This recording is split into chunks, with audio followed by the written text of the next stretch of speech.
Salciunas is on the air.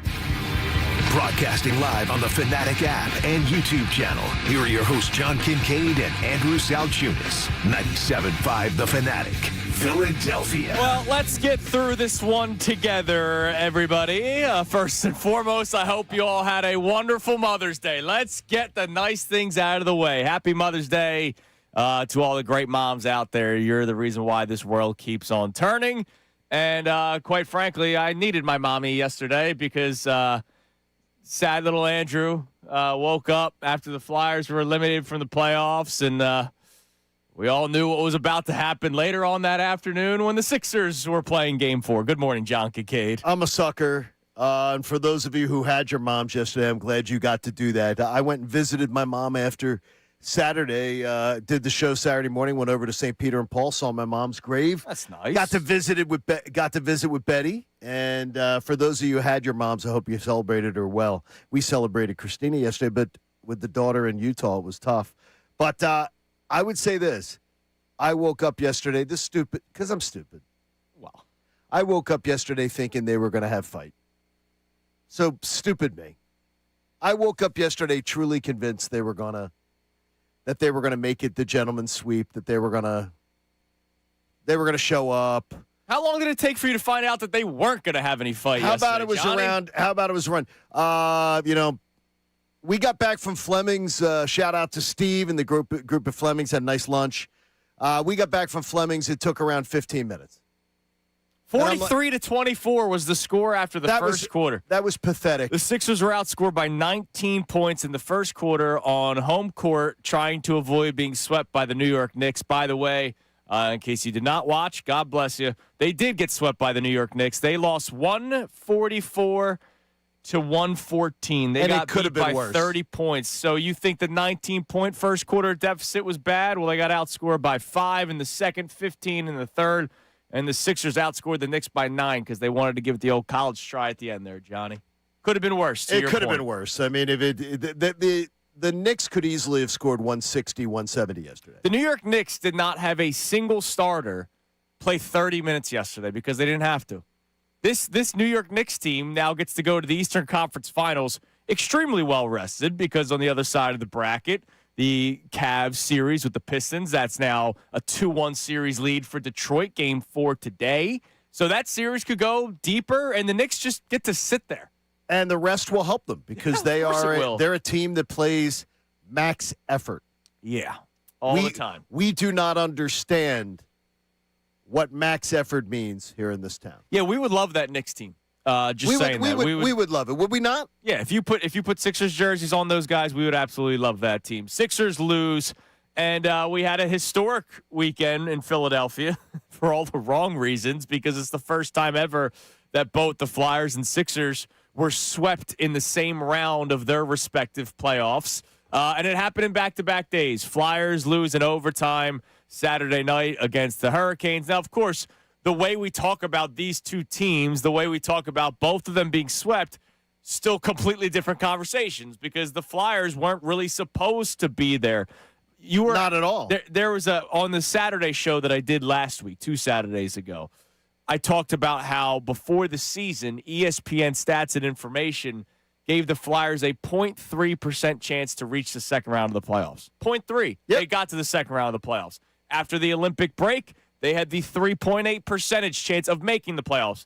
They made the playoffs. So even though you don't want to see your team get swept, you at least look at them going, all right, we look forward with the Flyers. How can they build off of this? Can they just acquire a couple of players this offseason? What's the next steps for the Flyers? Whereas the Sixers, we all need to be in the same boat at this point. And I'm talking about myself, too. It's time for change. Like major change, not – hey, maybe continuity for a change would be nice for this roster. No, like, it's time to move on from the big contracts, if you could do it. It's time to move on from the executives. It's time to move on from the GM that's, like, been sitting in the building for 6 years, and I still don't know what the hell he does. It's time to make major changes with this organization because it's the same story every other year. Last year, they didn't make the playoffs, John, because last year it was a colossal failure. Yeah, last year, though, there was a lot of – last year, we're not giving excuses, but last year there were reasons. There were reasons. This year there were nothing. There's no excuses. This was pathetic.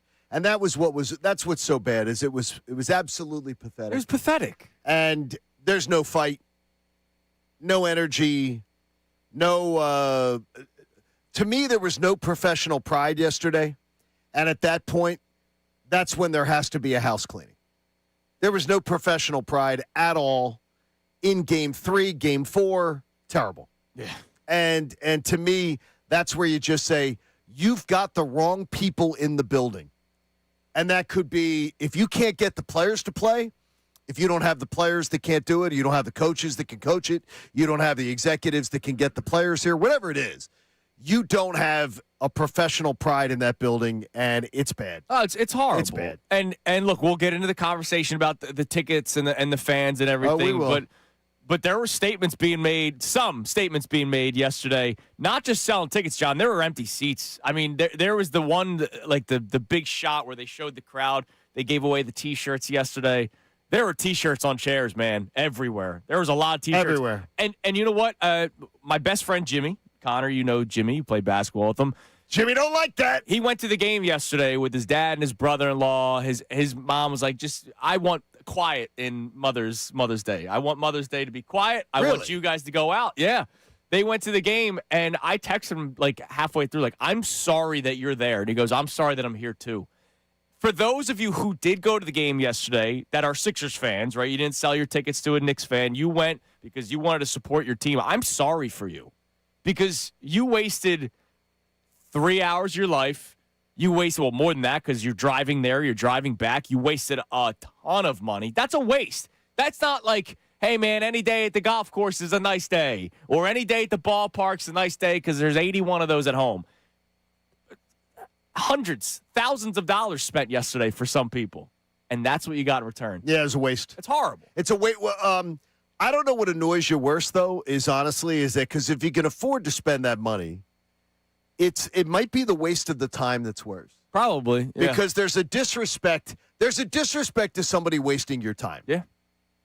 And wasting your time is one thing. Wasting your money, if somebody has the money to spend on something like that, God bless you if you do. But wasting of the time is really bad. And then I really believe, and we'll hear it through the course of the morning, I really do believe the 76ers are tone deaf. In that we have players that have no freaking clue of their own performance level, of how to react to the fans, how the fans should feel about all this. And then we had the famous Human Shield press conference afterwards with Joel Embiid, bring your kid to work day. It was embarrassing all around. Not only Joel's commentary, but then bring your kid to work day as the Human Shield. It was pathetic. It was a pathetic beginning to end, and it actually got worse after the game. It got worse. It was so bad yesterday. And the problem is you can't take anything away from this series to say, well, at least they got this going for them. What, like Paul George played better than anybody expected, so what? Maybe you can move on from him? Like, that's the positive. It's not, let's build around Paul George moving forward.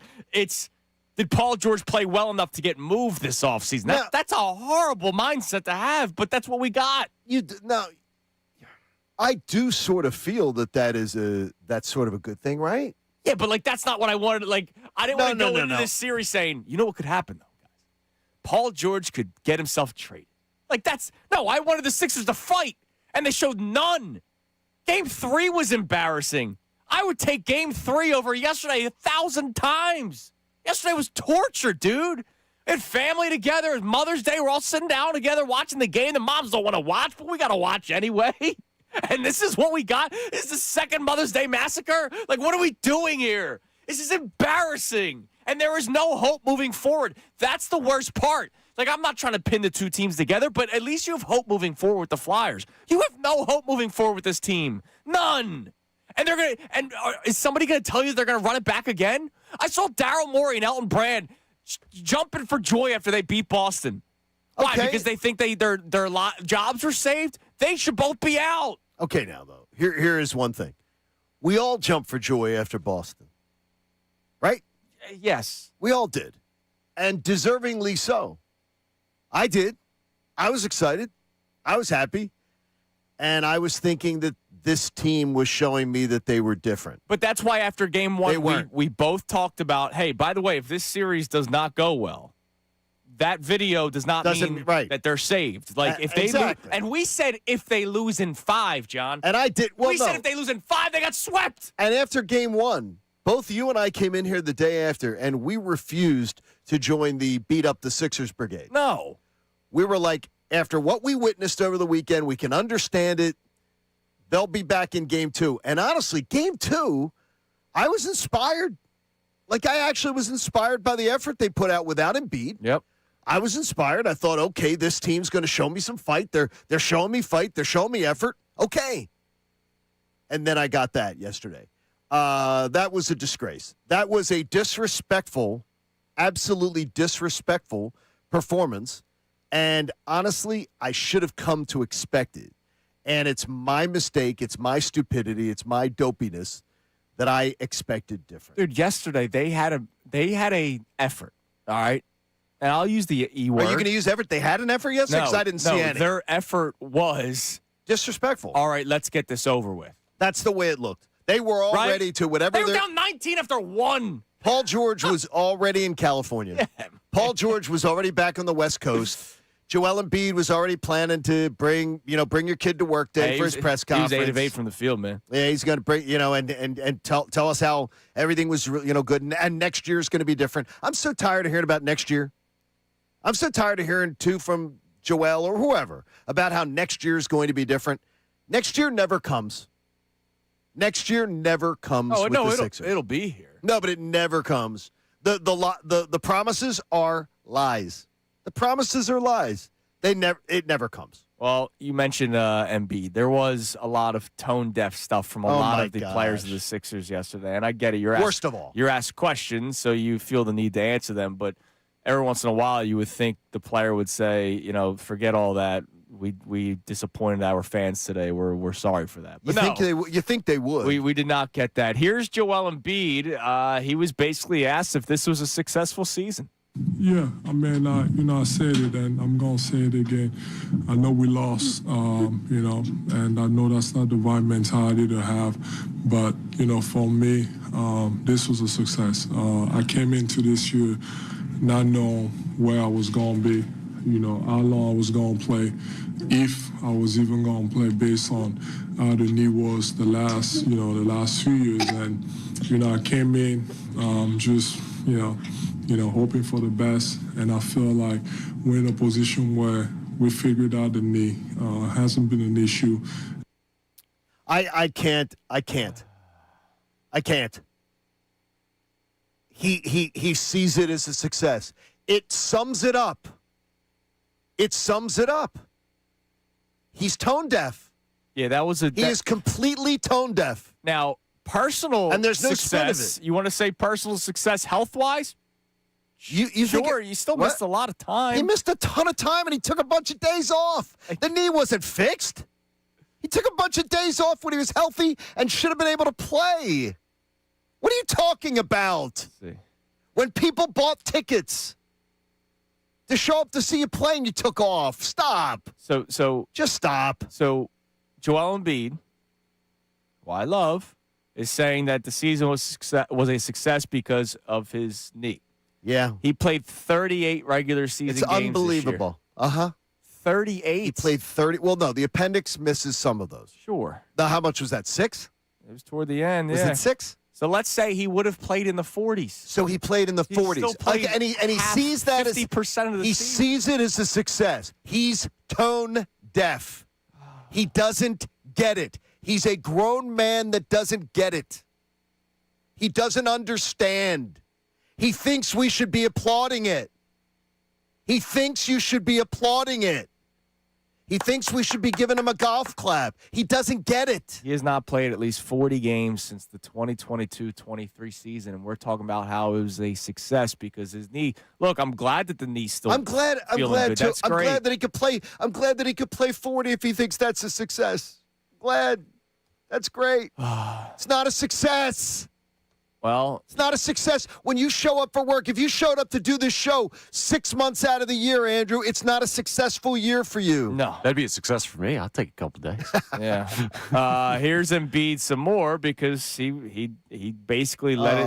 He dropped the. I don't know if I'll be here. I don't know who's going to be here. Here we go. I don't even know if I'm going to be here, but, whatever happens, happens. But, for me, I'm excited about, really getting back to myself. Here we go again. It's just it is tone deaf. Like you said it best. Like look, dude, congratulations. I'm happy for you that you feel better to end a season than you ever have before. That's fantastic. What did it matter? You got swept by the New York Knicks, and embarrassingly, right? Like you lost by 30 points, and that's your takeaway. Is I'm happy that I'm feeling good. Look, great. God bless you, man. But what did it do? I mean, it did nothing. It did nothing. You got swept again. I mean, it did nothing. But this was on the heels. This was on the heels of Game 3.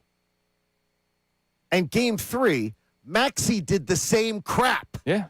At the press conference afterwards. I did my part. How'd you? Well, let me look at the stat sheet. I think I did pretty well. The same crap. It's ridiculous. Team means nothing. Team means nothing to them. And that includes you, Tyrese, after Game 3. Which, by the way, you played like crap in Game 2 and 3. In case you watched a different game. And somehow you come out unscathed. Because everybody loves you. Because you're a great guy. Yeah. Came out unscathed. Because you smile at people and you're nice. Because there's another target in Joel Embiid. And he's lucky there's another target in Joel Embiid because Tyrese came up as small as you could in this series. I mean, look, we did a poll last week where almost 50% of Sixers fans admitted they find it hard to criticize Tyrese Maxey Well, it's or obvious. be critical of Tyrese Maxey. He came up tiny. They love him. In this series. Yeah. Small.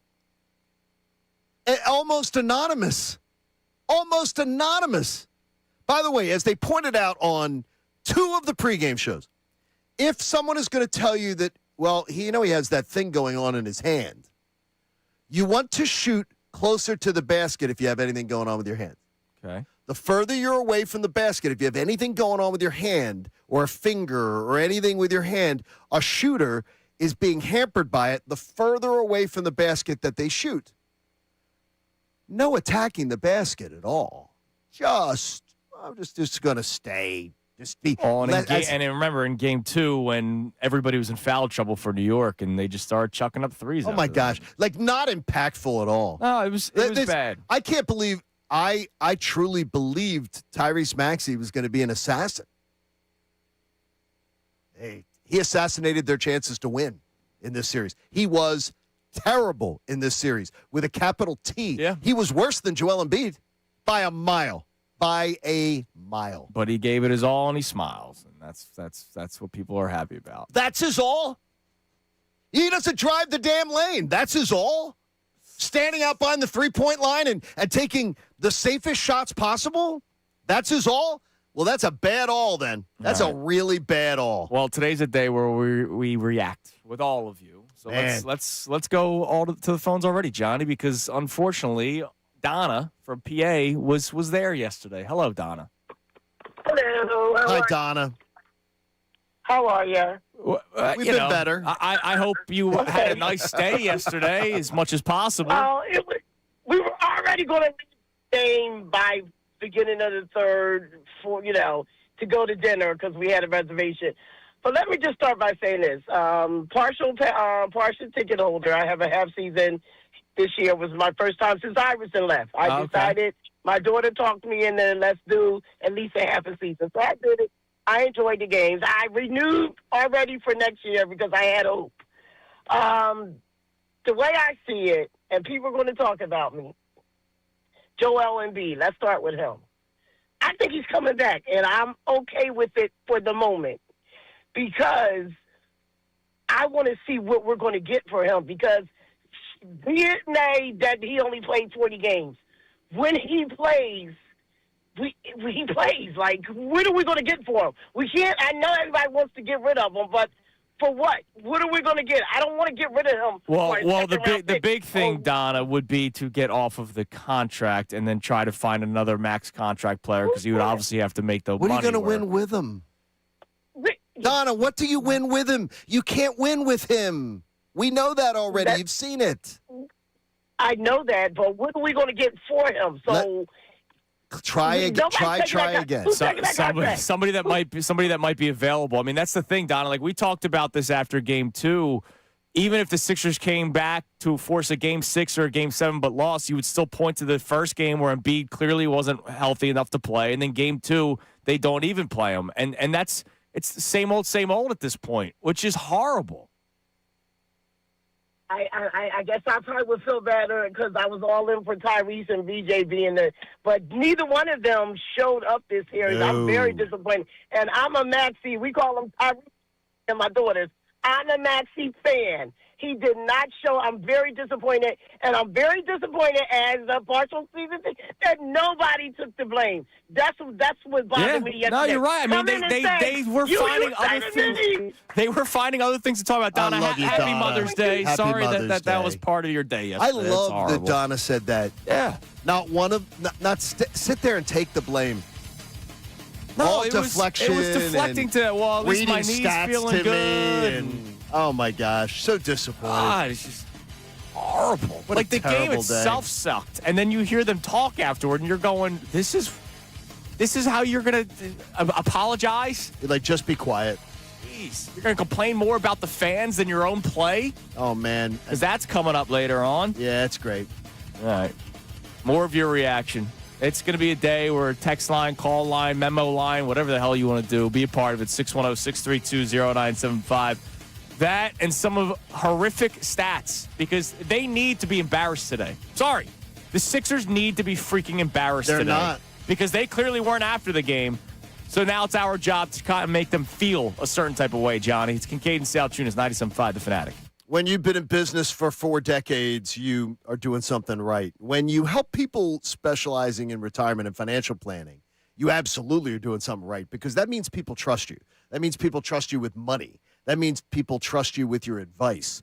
And Dan White & Associates takes a different approach than most advisors by really trying to educate you on retirement planning, financial planning, and they want to help you create income in retirement that's going to help support the lifestyle that you want to live. They're going to try to help you find certainty in your financial future. For me, that means a lot of golf, a lot of pool, a lot of travel. What's it mean for you? Let the experts at Dan White & Associates help you make sense of your unique situation. Now, you don't have to have gray hair like me to meet with them. You could be talking about how you're going to pay for a college education, how you're going to get that next house. They have educational seminars throughout Pennsylvania, Delaware, and Maryland. Go have a good meal, listen to a talk, get to get comfortable with what they can offer you, and then go visit them for your own complimentary, no-risk consultation. Dan White & Associates, they've been around because they've been around. They understand, and they've dealt with people just like you. Visit danwhiteandassociates.com and be sure to tell them that John Kincade sent you. Now, on 97.5 The Fanatic Sports Update. Both teams swept. I'm Connor Thomas, and the Sixers and Flyers both got swept over the weekend as the second round for both teams went about as poorly as it could have. For the Sixers, it was a blowout 144-114 loss to the Knicks in Game 4 yesterday. Head coach Nick Nurse talked about it after the game, just getting beat by a better team. I mean, listen, we got beat by a really good team that's better than us tonight. I mean, I think nobody wants to lose the way we did tonight, without doubt. But our team went through a lot of ups and downs, and I think we hung in there really well for the season. Now it's on to what's sure to be an interesting offseason as the Sixers decide on the futures of some important pieces of the organization. We'll keep you updated on that as they get going. The Flyers are also headed into the offseason, falling in overtime to the Hurricanes on Saturday. And for them, the question is, how much will the rebuild be potentially accelerated by the strong performance they turned in based on expectations this season? We'll keep an eye on both teams as their off seasons begin. The Phillies won another series yesterday, taking 2 from the Rockies. Kyle Schwarber went yard twice in the 6-0 win. Christopher Sanchez, 7 shutout. They are off tonight. We'll talk to Jim Jackson about the Flyers at 8:30. Bobby Marks about Sixers roster moves at 9:05, and Adam Aronson for a reaction to the series ending at 9:30. This update is brought to you by Foreman Mills.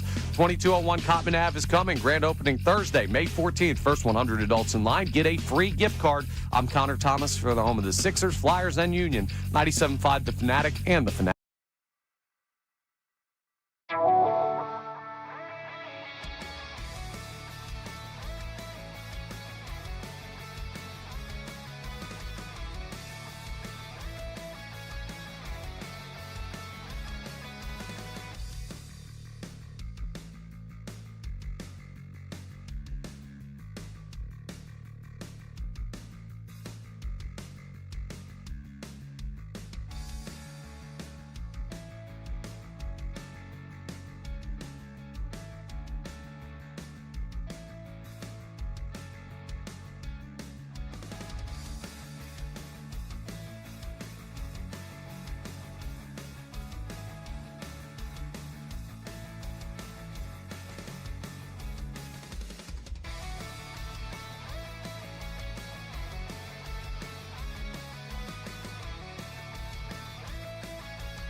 Salciunas, 97.5 The Fanatic and the Fanatic app.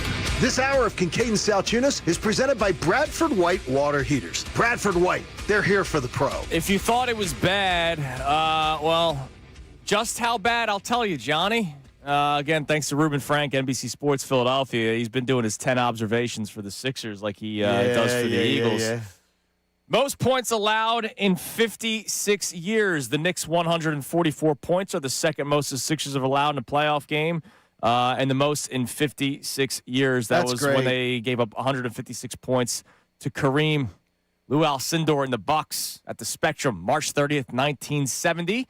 How about nobody else has ever done this in NBA history? Before this year, only 6 teams had lost multiple games in a postseason series by 30 or more points. The Sixers are now the only team in NBA history to lose 4 playoff games in a season by at least 30 points. So I ain't even gone to school yet by the time they had played that crappy. So that's incredible. I mean, that's when you're really digging deep into the stats. Dude, four times they lost by at least 30 points. Connor, I know you played it during your update. Can you play Nick Nurse after the game yesterday? Because, again, in the spirit of tone-deaf answers, Joel Embiid talking about how, the season was a success because his knee's good. You'll hear from Tyrese Maxey later on because he's more about the fans than his own play. And his stats. This was Nick Nurse basically taking a page out of Dave Dombrowski's book. I mean, listen, we got beat by a really good team that's better than us tonight. I mean, I think nobody wants to lose the way we did tonight, without doubt. But our team went through a lot of ups and downs, and I think we hung in there really well for the season.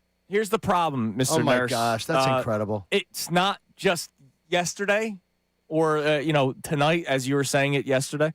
What about game 1, 2, and 3? I mean, you got seriously. swept. Like, you can't give me we got beat by a good team. You want to have that answer in January?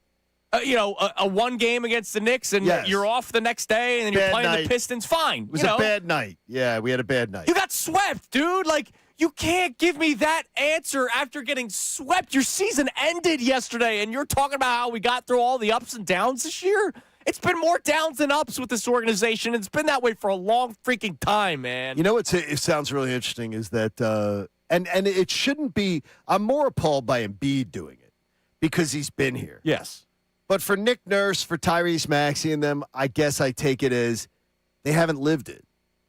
They haven't lived the life of a Sixers fan, so maybe I sort of understand why maybe they are so tone deaf and just don't get it. Let's be honest. Is Nick Nurse, after that game ended, going, hey, we had a great playoff? Like, great, you beat the Boston Celtics, and that was amazing.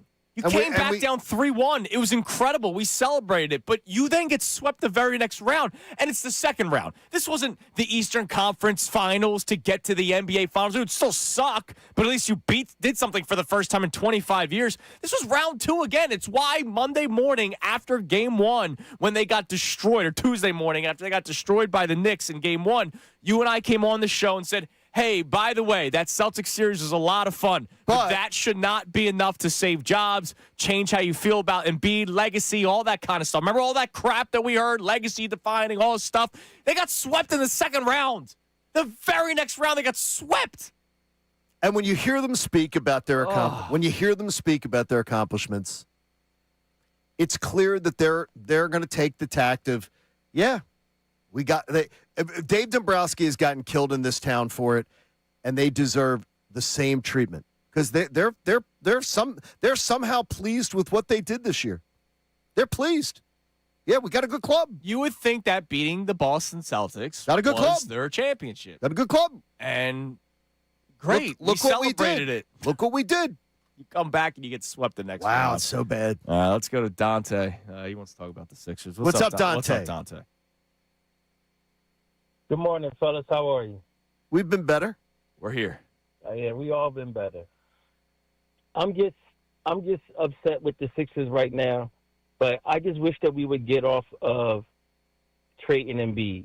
We have to focus on building around Tyrese and VJ, getting a legit backup center or even a starting center, getting a point guard on his team. Embiid is a fixture that's just going to be here. His contract kicks in. He has a $192 million contract that's kicking in for the next 3 years. Like, So we got to focus on, not unless Embiid medically retires, we got to leave Embiid alone. Just ignore him. Just act like he's not even there. Like, You and build can't. around everybody else. Why can't you, John? Because you have, first of all, he sucks all the energy out of the room. He is the guy that you've got him on the roster. You have to play him, or you're going to hamper your whole organization is being drugged down by it. So you can't just say we've got somebody taking up that much of our cap and we're just going to just have it be okay. That's not the way it works. But I mean, it's not the way it works, but obviously it's working right now for the Sixers because Morey and the owner is allowing it. Well, that's another issue. Well, yeah, and for now, we'll see. We'll see just how long Morey is still around. And I saw a couple of reporters put it out yesterday. It's crazy that he's going to the draft combine, so he's not going to speak. And it's like, really, dude, your team just got swept. I saw you jumping for joy after beating Boston, which congratulations and thanks for the call, man. But you can't. I don't want to say run and hide because he's going to do obligations. Where? The draft. Combine? He's going to do obligations there? No, I'm saying he's not speaking because he's going to the draft combine. That's kind of running and hiding for me. That is running and hiding. You got to find a way to talk. You got to find a way to talk. You have to. This can't go a week later. This just can't. I'm sorry. You got swept by the New York Knicks. You got crushed in Game 4. Well, at least I'm sure then we're going to see that Daryl's coming on Middays with Marks or on with Unfiltered today. Because I guarantee you there's cell service that works to Chicago. Yeah. So, right? We can expect to hear from him. We should. We can expect to hear from somebody from the 76ers about this then. Well, the last time we heard him speak was after the trade deadline where he said we sold high. Like that, that's the last time we heard We should be able to hear this. So, look, I guarantee you there has to be something because I just checked. There are no cell phone outages between here and Chicago right now. So I guarantee you today, Middays with Marks or maybe on Unfiltered, we're going to hear that I guess Daryl Morey will call in and we'll address this because there's no way that the Sixers... I wouldn't hold your breath, Johnny. There's no way the Sixers organization is going to allow this to just go, yeah, fans don't need to hear anything today. They can't. How about this? They can't be as tone deaf as their players were this weekend. Breath. I would not hold your breath. They can't be. Let's go to Ken in South Jersey. What's up, Ken? Hey, guys, what's going on? Happy Mother's Day to all your loved ones. Thanks. Guys, this is ridiculous, guys. You know what? I said to the producer, you know what? If you can trade George and Embiid for a bag of basketballs, it's worth it. Make these guys shoot a little better. This organization has a defeatist mentality, and it started with the quote-unquote trust the process. Yep. Let's sit here and let's lose on purpose to draft a guy who was injured, who hasn't been healthy since, draft a guy who just decided one day, I'm scared to play the freaking game, and then draft another guy who just, between the draft and the actual season, forgot how to shoot a basketball. So it's done. You know what? It's ridiculous. I'll listen to Dave Dombrowski 100 times saying we have a better club than listening to these guys talking about, well, my knee's better. Well, we made it to the second round. Let me know when the parade is for the Boston win because I want to put my PTO. We'll see you there, all right, Ken? We'll see you there. Thanks for the call, man. I mean, it is crazy. Like the comments that were made yesterday, you would think that series went 7. You would think that it was a dogfight. Yeah. That it was something where we have something to be proud of today. We can hold our heads high and go, dude, they fought their asses off. No, they got swept and they lost by 30. They lost by 30 points. And they rolled over. They were down 19 after the first quarter. I can't hear about how the season was a success because of your knee. And I can't hear Nick Nurse talk about how we lost to a really good team out there. If they even got swept and each game was a 5-point. Right. How about this? The Flyers got swept, and the Flyers were totally out-talented. And by the way, the Flyers were missing their best scorer. Yeah. So imagine Joel Embiid or Tyrese Maxey misses the Knicks series. And by the way, the Knicks the talent gap between the Knicks and the Sixers is not Carolina and the Flyers. No, it's not. And so the Flyers go out against it without Tippett, their best goal scorer. And they managed to take that team to overtime twice. And get 2/3 of another game where they're tied. That was a team playing like way over its skis. That's why when you react to the Flyers getting swept, it's a much different tone. And you go, look, they still have a lot to do to get to a certain point. A lot to do. But that is like a lot to do. All right, what can they do this offseason? This was great. This was a great start. Whereas the Sixers, it's, oh, my God, how do you tear this down? Who wants these players? Yeah, I don't know what this offseason's going to look like for the Sixers, but it doesn't feel good right now, but they sure as hell do. What are you going to do? What can you do? The messaging is horrendous. Yeah, it's horrible. It's horrendous. All right, well, coming up next, we'll continue to react to the Sixers, the messages. But also, there is one bright spot, and it has nothing to do with the Sixers. It's a bright spot. Phillies continue to win, Johnny. That is nice. And apparently they have the best hitter in the world on their team. Who knew?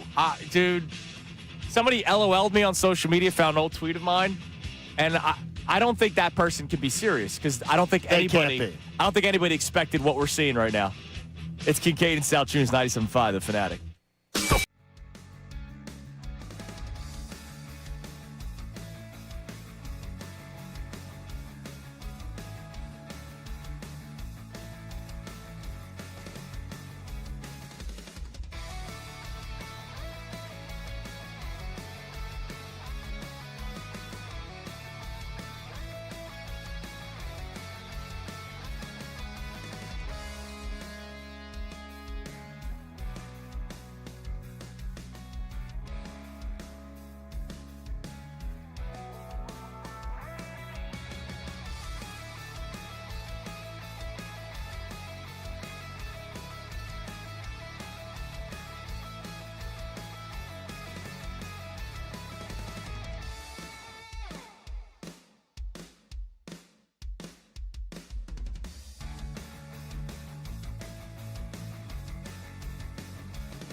97.5 The Fanatic Philadelphia. More of Kincade and Salciunas coming your way now. Well, I guess that's one thing to be excited about. You heard the Philly Sports Trips commercial. Schedule comes out Thursday night, Johnny.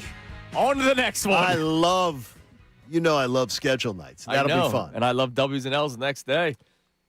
Friday's W's and L's day, Connor. Did you mark down the calendar yet? I will put it down right now.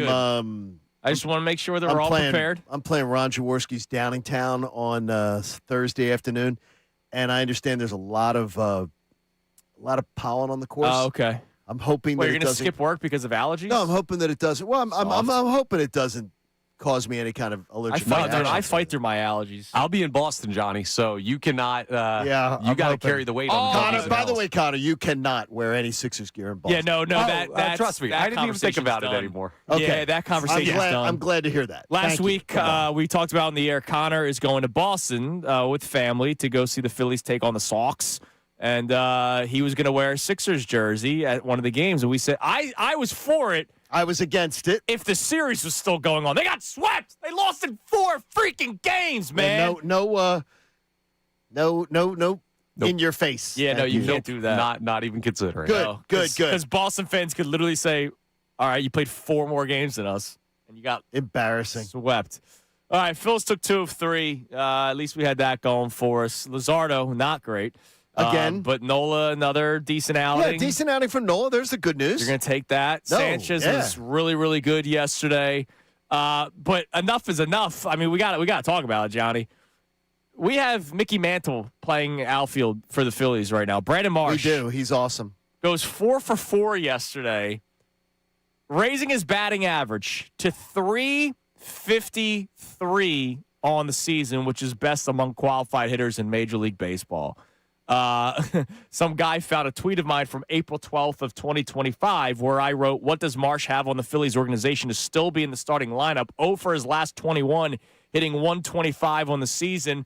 Not a good outfielder. There's no reason the Phillies can actually give him other than just cause. And a guy LOL'd me. Nobody in the world. Wait a minute. What date was that? April 12th, 2025. Okay, so on April 12th, 2025, that was a very, very viable text. That's okay. It's all right. Sweet. Joe must be a big Brandon Marsh fan, and that's fine. I'm a big Brandon Marsh fan right now. Or it's his burner. How can you not be a big fan of a guy that's hitting .353 for it's you amazing. at this stage of the season? I got I'm good friends with the man who helps Brandon Marsh with his finances. Okay. Real good the hand back in Atlanta, helps Brandon, and I get a text yesterday during the game, and it says, Philly needs to lock up Marsh now, right? And I said, I think that they probably would want to, but I'm sure they're not jumping to, because has he ever put more than 3 good months together in a season? Ever. Last year when he came back up. 3 good months. So now he's on a stretch. No, but all he's ever done in any season is 3 good months. And that was the longest streak ever of his career last year.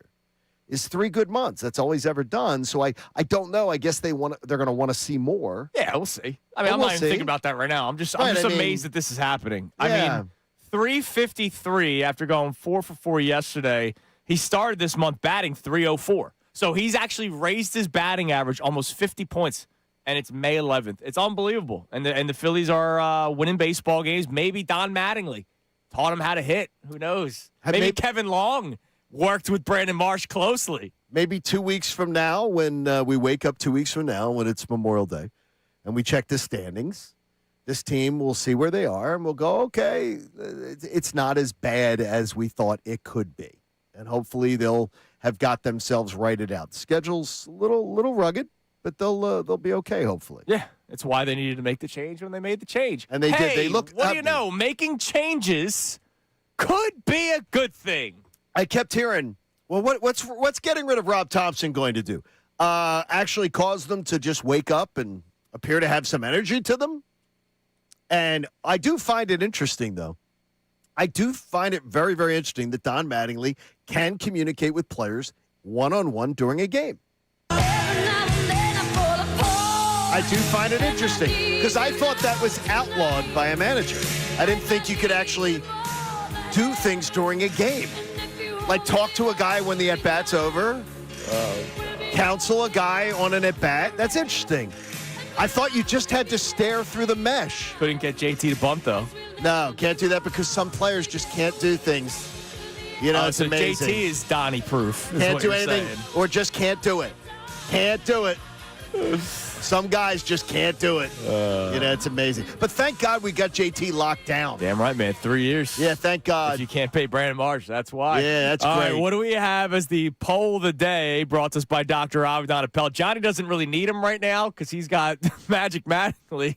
Magic Mattingly's in the house. Some people still need the help. Dr. Avedon Appel, he can make your poll strong for 4 hours like it is every morning here on Kincade Salciunas. What do we got? So this is going to be an interesting one. Are you more disappointed in the Sixers' effort or their comments after Game 4? The two options being those. So we'll see what the people have to say, putting the actual on-the-court stuff versus the narrative building that they're doing after the game. All right, we'll check those the results as the show goes on. I mean, the comments after were so tone-deaf. It was horrible, man. Like and don't give me well, what do you want them to say? Are you serious? I almost want them to say next question. And just move on. Don't talk about how this season was a success because your knee feels good. That's great, Joe. Congratulations. And again, the Human Shield press conferences are the most embarrassing thing ever. Yeah, let's bring our kid to the press conference, and then everybody will stay away from asking the tough questions because I've got my kid on my lap. Your kid does not belong on your lap at a press conference. Please take it under advisement. But nobody will tell him otherwise. Doesn't belong. No. Don't belong. Answer the questions. Go to work. You have all the rest of your life to be with your kid. Yep. The kid doesn't belong at the press conference on your lap. Well, coming up next, as we continue to react to the Sixers getting swept by the New York Knicks, but a lot of players being happy with what they've been able to accomplish. Oh, yeah. They know all their stats. They can rattle off their stats, baby. You want to talk about deflection? How about Tyrese Maxey deflecting to you? How about that? There was a lot of fan discussion yesterday. Josh Hart spoke on the Sixers fans. Tyrese Maxey spoke on Sixers fans. And we'll react to it because it's a whole other talking point. It's Kincade and Salciunas, 97.5 The Fanatic. Now on 97.5 The Fanatic Sports Update. History the bad way. I'm Connor Thomas, and the Sixers and Flyers both got swept over the weekend as the second round for both teams went about as poorly as it could have. The first time ever that the Sixers and Flyers have both been swept in the same round of the postseason the same year. After the Sixers fell in Game 4, 144-114 to the Knicks, Joel Embiid talked about potential changes this offseason. Doesn't know what his future holds. I don't know who's going to be here. I don't even know if I'm going to be here, but, whatever happens, happens. But, for me, I'm excited about, really getting back to myself.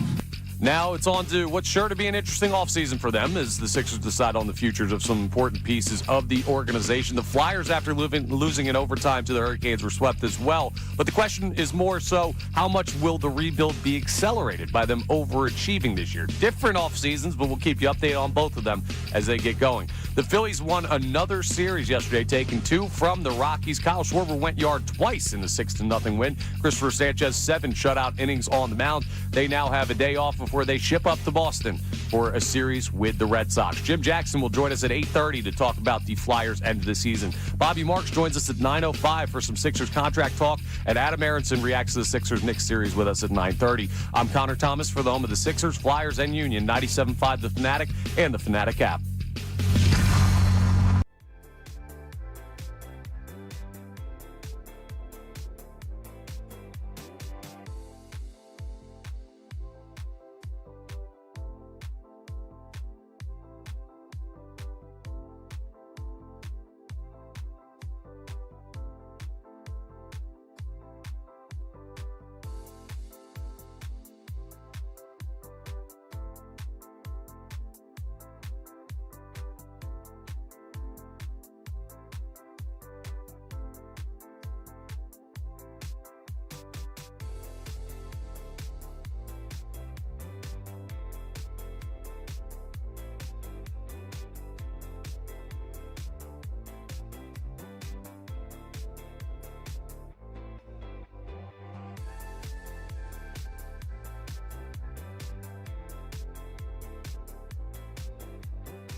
Kincade Salciunas, Phillies Sports Talk, 97.5 The Fanatic and the Fanatic app. All right, hour number 2, where we commiserate together. 610-632-0975. That's the number you can call in. You can leave a voice memo. You can send in a text at the Davis on a text line.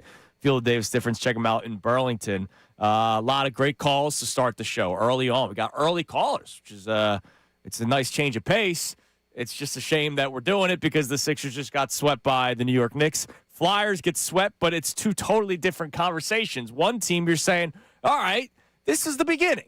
All right, this is the beginning of something hopefully special. You go back to the 2007 Phillies, one of the teams that I pointed it to a couple weeks ago when this whole playoff party started with the Flyers. They got swept by the Rockies in round 1. It's not like they went on and won a game or won a series. They got swept by the Rockies, won the World Series the next year. I'm not sitting here telling you the Flyers are going to win the Stanley Cup next year, but you get what I'm saying. There is future optimism, Johnny. Yes, there's a lot of optimism because one team should not have. The Flyers, there's nothing that the Flyers did not let us down in any way, shape, or form. No. The Sixers, on the other hand, losing by 30 points yesterday, getting swept by the New York Knicks, and then acting like, well, we beat Boston, and what more do you want? That's almost what we got yesterday from some of the press conferences. What more do you want, Sixers fans? That's what we did get. And it started. I did the show Saturday morning, 10 to 1 special. That's what we got, and we got it from Maxey after Game 3. Like Maxey reading off his stat sheet. Being like, yeah, I did what I was supposed to do. Man, when there's two guys on me, I try to dish it. I was so disappointed. I get what he's saying from a basketball standpoint, but again, we have to hold Tyrese Maxey to a different standard. I know that last week one of our YouTube commenters was getting after me saying the money has nothing to do with it. Don't worry about the max contract. Like, no, I do have to worry about the max contract because I need to find out, is Tyrese Maxey, much like I think we've already found out about Joel Embiid, is Tyrese Maxey going to help you win a championship when he's eating up as much as he's eating up from the cap? I'm not saying they shouldn't have paid him, but we have to start holding him to a certain standard. Do you have any questions? Do you have more questions about Tyrese Maxey after this series or before it? I've been saying the same thing about Maxey for 2 years now. I have not changed my tune. I am amazed at how he gets better every single year. Congratulations. You're an all-star star this year. I still don't think he's a guy that can lead a team, carry a team. I think he's a guy that's going to need to be a Robin for most parts. It's why I always bring up him and Embiid together. But you might need to find another counterpartner with with Tyrese Maxey. Who knows what they do this offseason? Who knows? Coming up at 7:30. Who knows? Don't hold your breath will be the talking point because there was an article about Joel Embiid's future with Philadelphia and how he might not really be able to go anywhere anyway. Yeah, that's great. That comes your way at 7:30. But let's talk about Tyrese Maxey and his comments about fans. He was asked about the building yesterday, which was just taken over by New York Knicks fans. And I know it's a bad feeling to see. I know we feel embarrassed when we see it.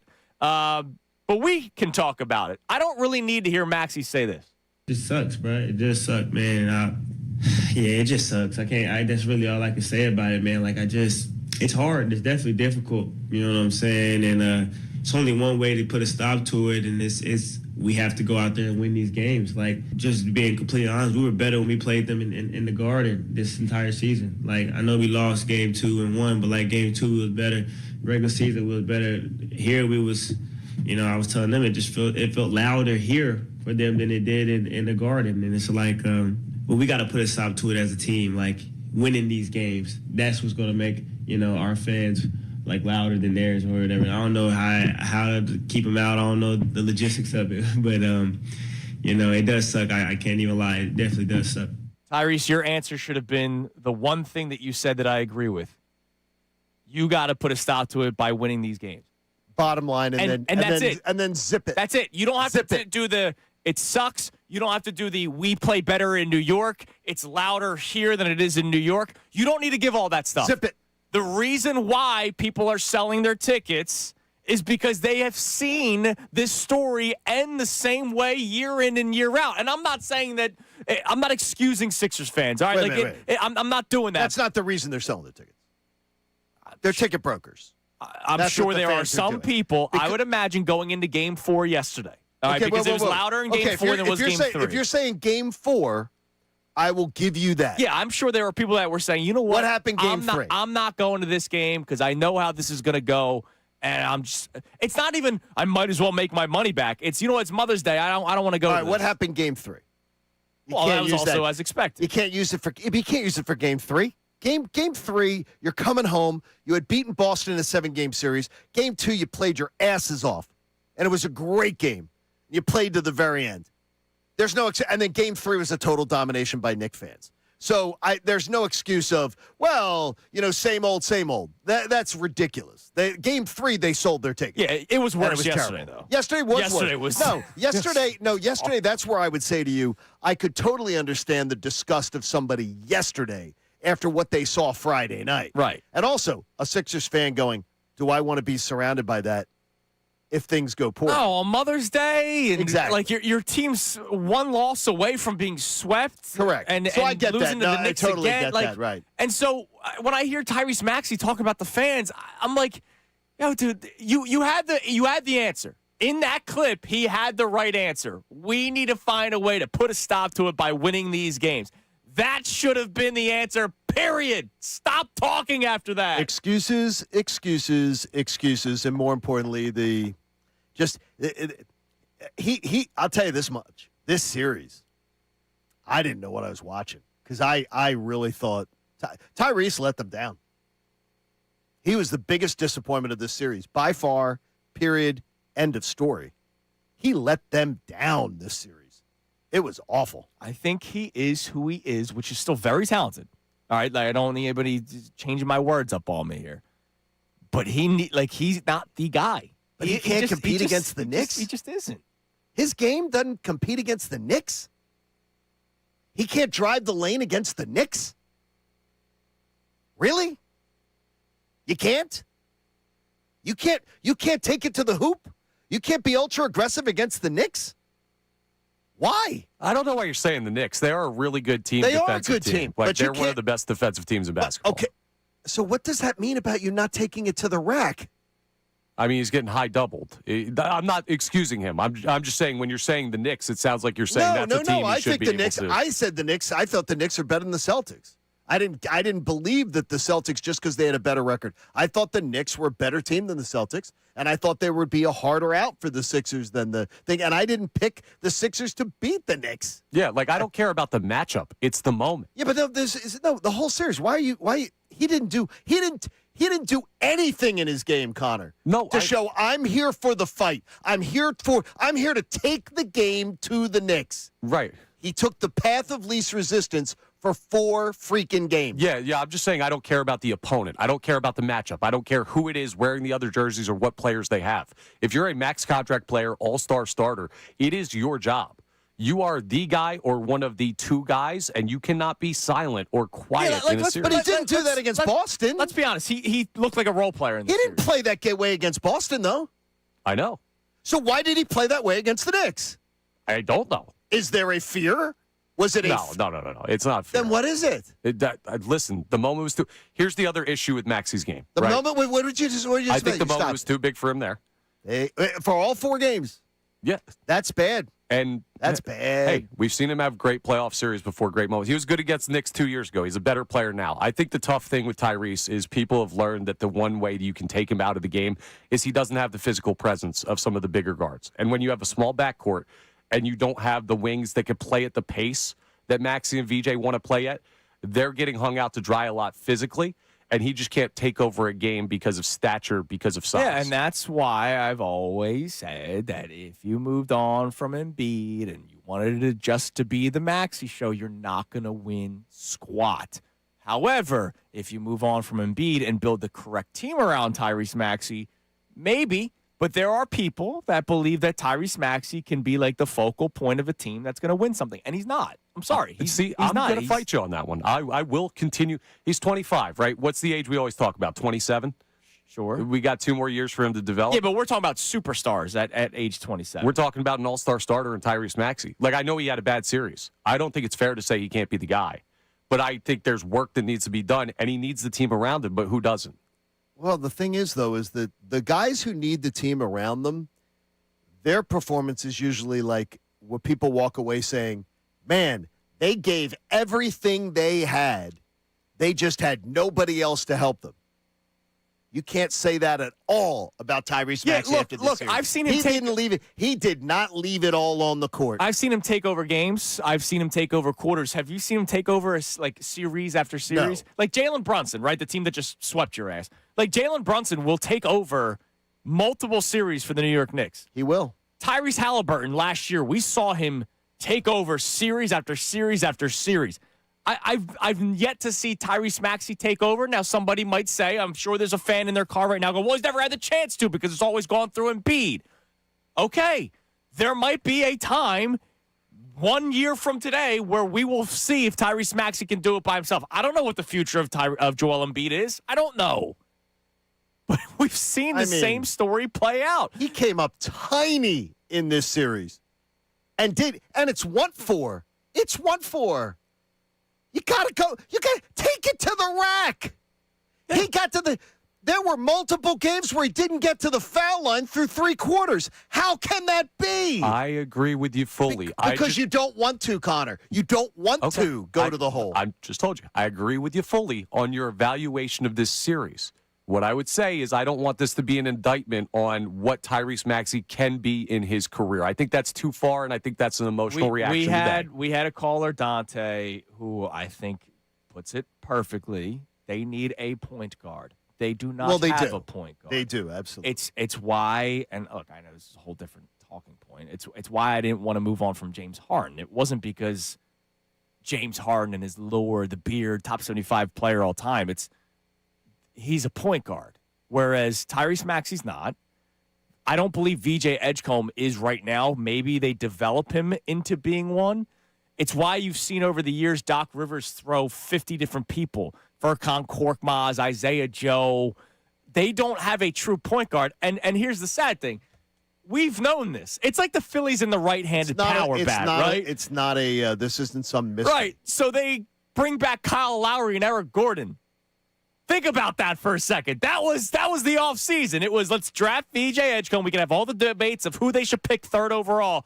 But the guy that's going to help them, the point guard, is going to be Kyle Lowry, who's just going to sit on the bench the entire playoffs. Duh. Or Eric Gordon, who you're eventually just going to get rid of. They need a point guard. They don't have one. And by the way, this has been going on since before Daryl Morey. They haven't had a point guard except for 1 year, 1.5 years of James Harden. All right. So bad.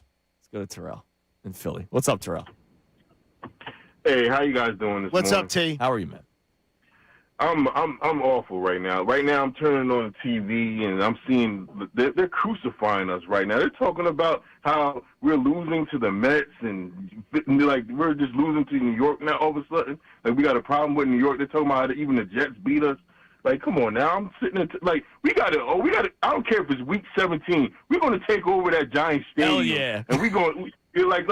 I'm tired of this right now. Like now we're not a sports town no more. Well, yeah, Josh Hart. We'll play the clips. Josh Hart saying that I thought Philly was a sports town when he was he's a Commanders fan. A lot of people were pointing out, and he was at the NFC Championship game where the Eagles spanked their asses, and the Lincoln Financial Field was rocking.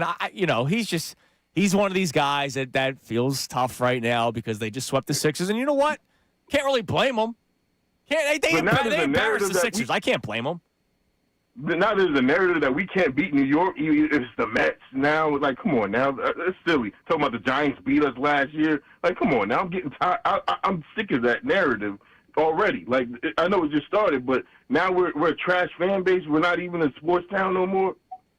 Yeah, it's what happens. This is the one thing I never have to hear how great a basketball town Philly is again.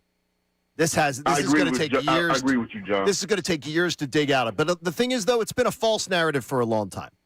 I remember the Sixers not being able to sell out Game 7s of playoff series.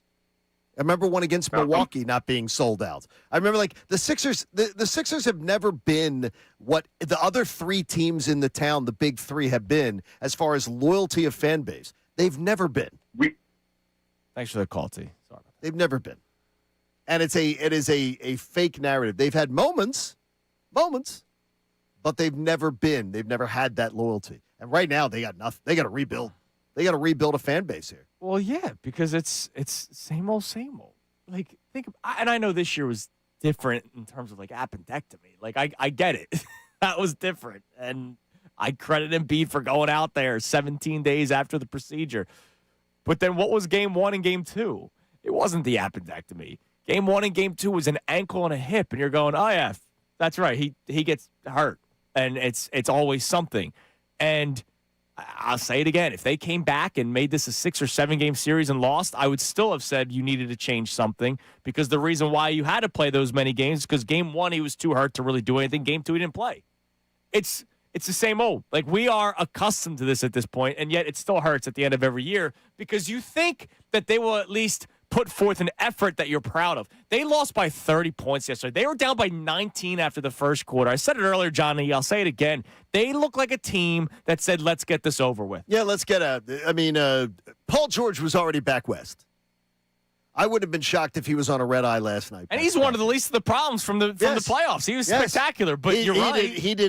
He had more memorable games to me, than some of the other guys in the playoffs.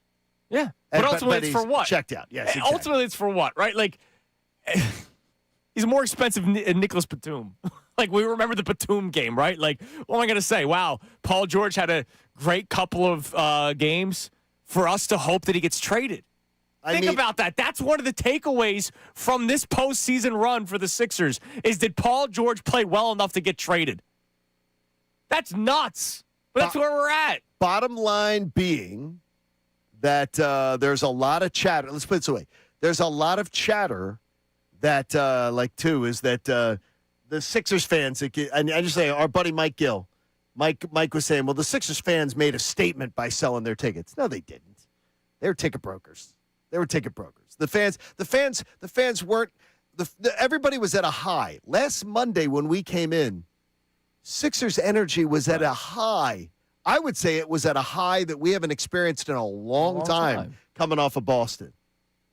Make it like something. Sixers fans were making some sort of a statement.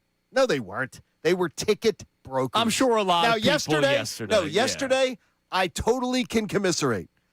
Not only being the Mother's Day thing, but I can completely commiserate based on what it was in game 3, which was pathetic. Absolutely pathetic. What do we got on the Davis Honda text line there, Connor? Yeah, we have a lot of people checking in on the Sixers. Nobody very happy with their performance. Who would be? Marquez checks in, says, I was even a bigger idiot than you guys because I bet the first quarter like they will fight, then bet the half, then just stopped. Like, we aren't the Hawks, not by 49, well, 30 instead. And for the person who has the most injuries to be the one that showed the most fight is an indictment on the other players. Yeah, I mean, look, but I'm not even going to celebrate Embiid's fight. Like, I'm not going to. I'm sorry. And then for him to talk after the game saying the season was a success because my knee's feeling good. Like, I don't need to hear that, Joe. And I love you. I don't need to hear that. I don't need to hear Tyrese Maxey talk about fans. I don't need to hear about Nick Nurse saying we played a good team. I don't need to hear any of that stuff. Like Tyrese lecturing the fan base is, again, as tone deaf as it comes. He realized in his answer what the reason is. But we need to put a stop to it. He finally got to it, but wow, did it take him a long time to get there. And it was almost like I'm going, Tyrese, shut up. Tyrese, shut up. Stop. And then it's like he got to it. He finally got there. It just took him a long time to get there. Yep. All right, what else we got? All right, we also have a check-in here from Seth in Philly who says, I would have rather gotten swept by the Celtics in round one than to have wasted my time watching this team get blown out by the Knicks. A round one loss would have put more pressure on a rebuild in the false hole of a round one victory. But you know what? I'm sorry to I would talk not. Before. Look, it's why after game one, when I saw the video of Elton Brand and Daryl Morey jumping for joy after beating Boston, I get it. That was a fantastic win, and you're thinking, all right, what can we accomplish? It's why after game one, we had the talking point of, hey, I know we're excited for game two. Let's go. Sixers series is not over yet. But if they lose in 5, and we said 5, we didn't say get swept. We said if they lose in 5, that series against Boston should not have saved jobs. It should not have led people to believe that we can run this back.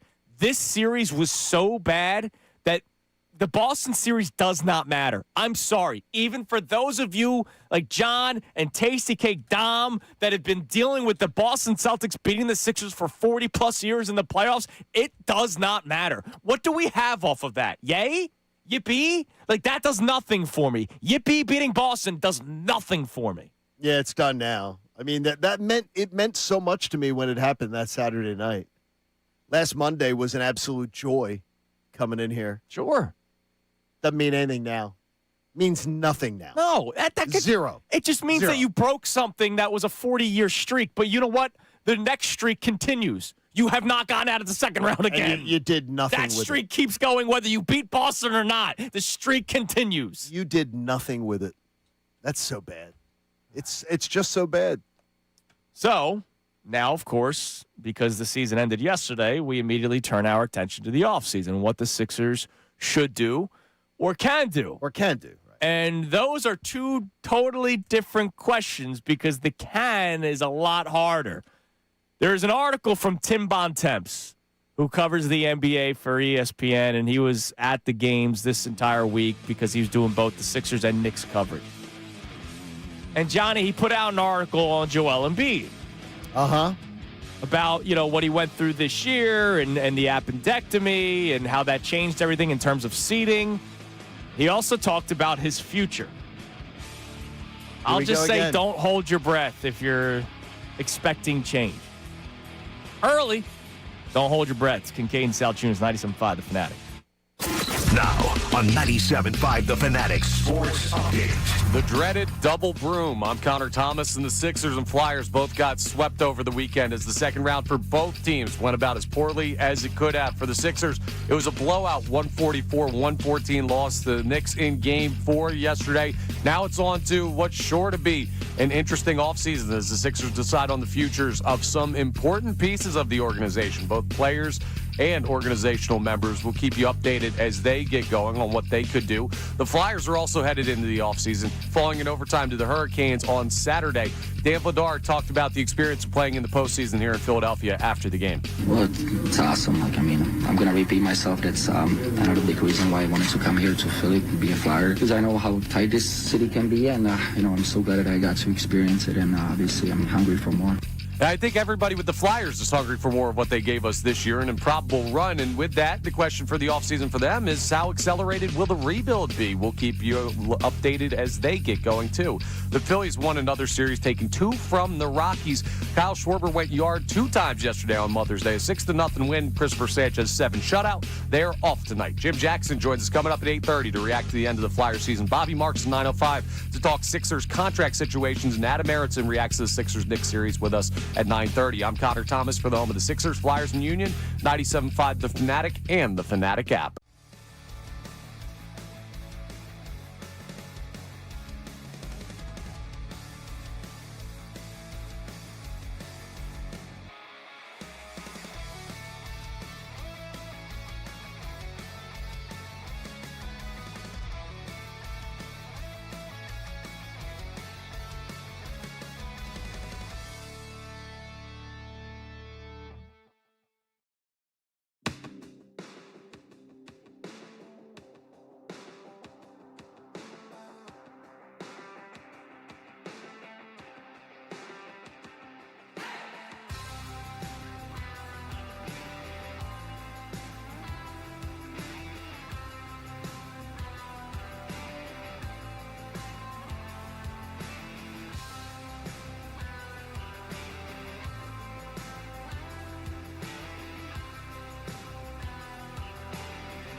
97.5 The Fanatic and the Fanatic app.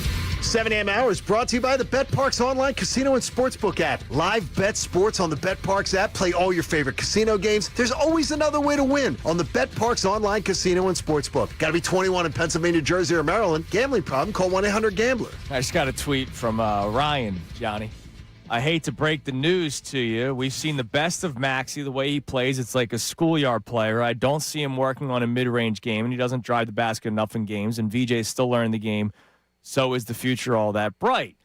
Well, I'm excited about VJ Edgecombe. I'm very excited. What he did this year is more than what I think most basketball people expected. The way he was able to shoot from three, nobody thought that he was going to be much of a catch-and-shoot guy or a create-your-own three-point shot. One thing that you can attack the basket nonstop, but to be able to dribble, step back, and hit a three, nobody thought that VJ Edgecombe had that in his game. He showed a lot of things this year in his rookie season to make you feel confident moving forward. I'm very excited about VJ Edgecombe. And his stuff about Tyrese Maxey, I don't think he plays schoolyard. I think he's a tremendous basketball player. It's just I do believe that his game, as good as it is limited because of his size, and I've not seen him take over series after series. And for people that tell me, don't worry about the money, how are you supposed to ignore the money?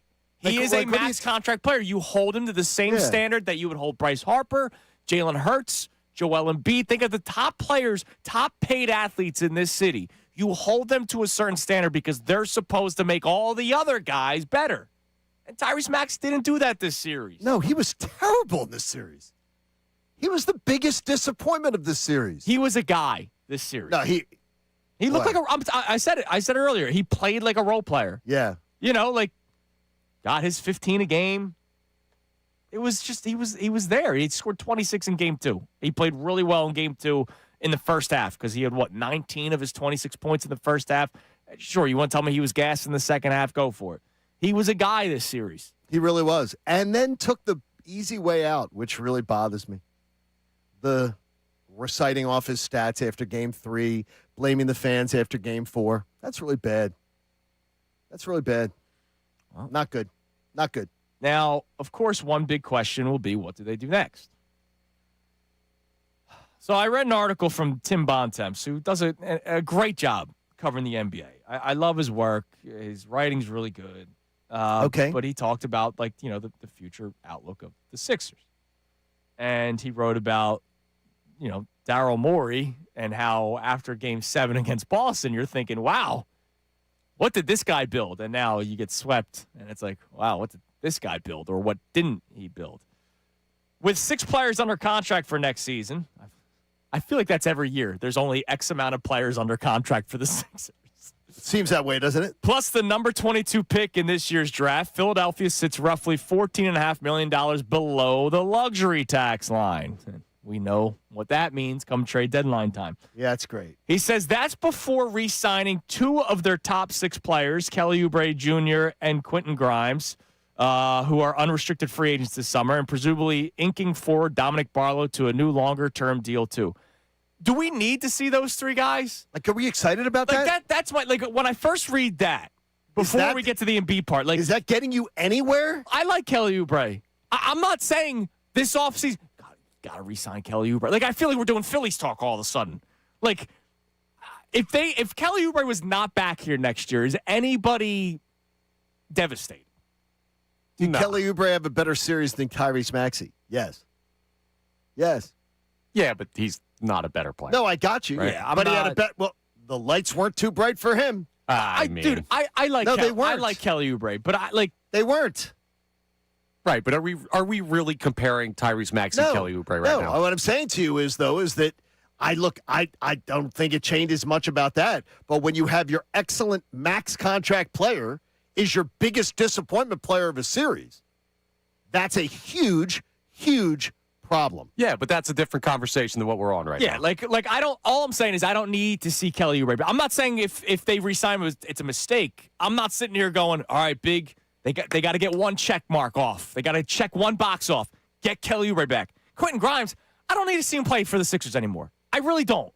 I think his offensive game is limited. He just attacks and doesn't finish.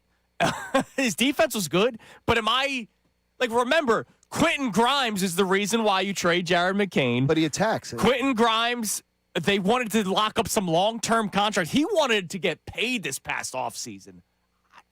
I don't need to see Quentin Grimes back here. Yeah, all those guys are, if you re-sign them and the number is right, I'm fine with it. Nothing moves. Nothing moves. But none of them are have to have him back. Dominic Barlow, it took until game 3 of the series for you to play him. I'm not saying don't re-sign him. I'm not saying don't re-sign any of the, well, I don't really need Quentin Grimes back. I'm not saying that they should not re-sign these guys. But am I sitting here doing an off-season talk of you have to get these guys back? No, but I mean, what does it get you? This. What does it get you? Swept in round 2. Sitting at home?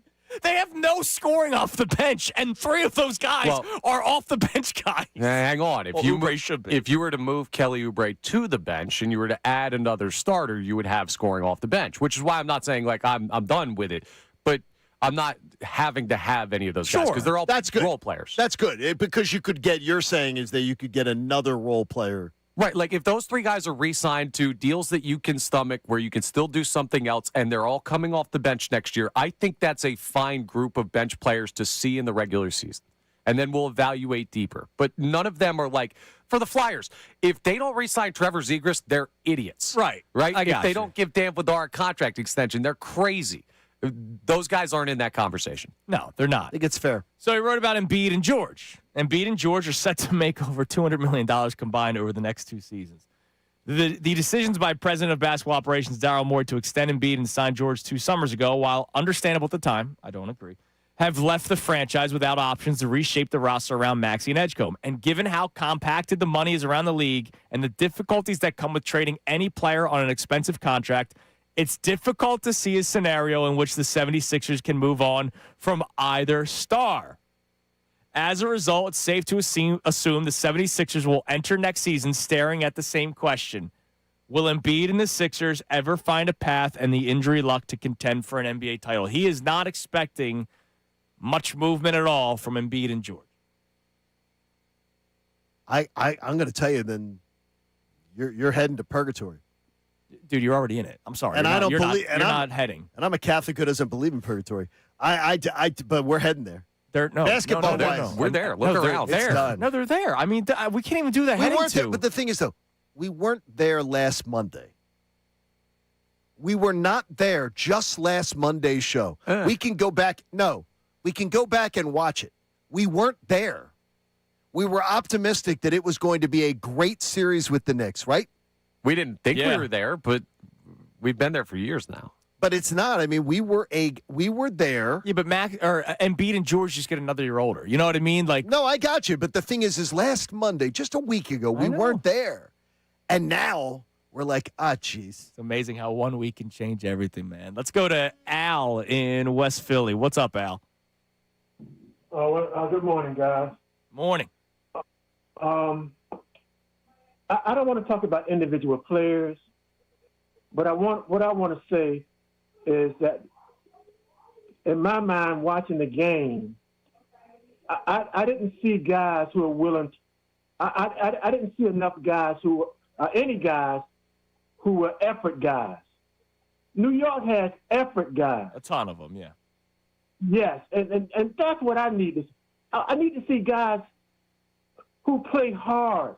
I mean, how does a team out-rebound you by 17 rebounds? Because they didn't show up yesterday, Al. Because they want to. And I don't even know if it's want to. It's the Sixers did not want to play yesterday. I remember there were days in high school where I was like, man, I'm praying for a rain out.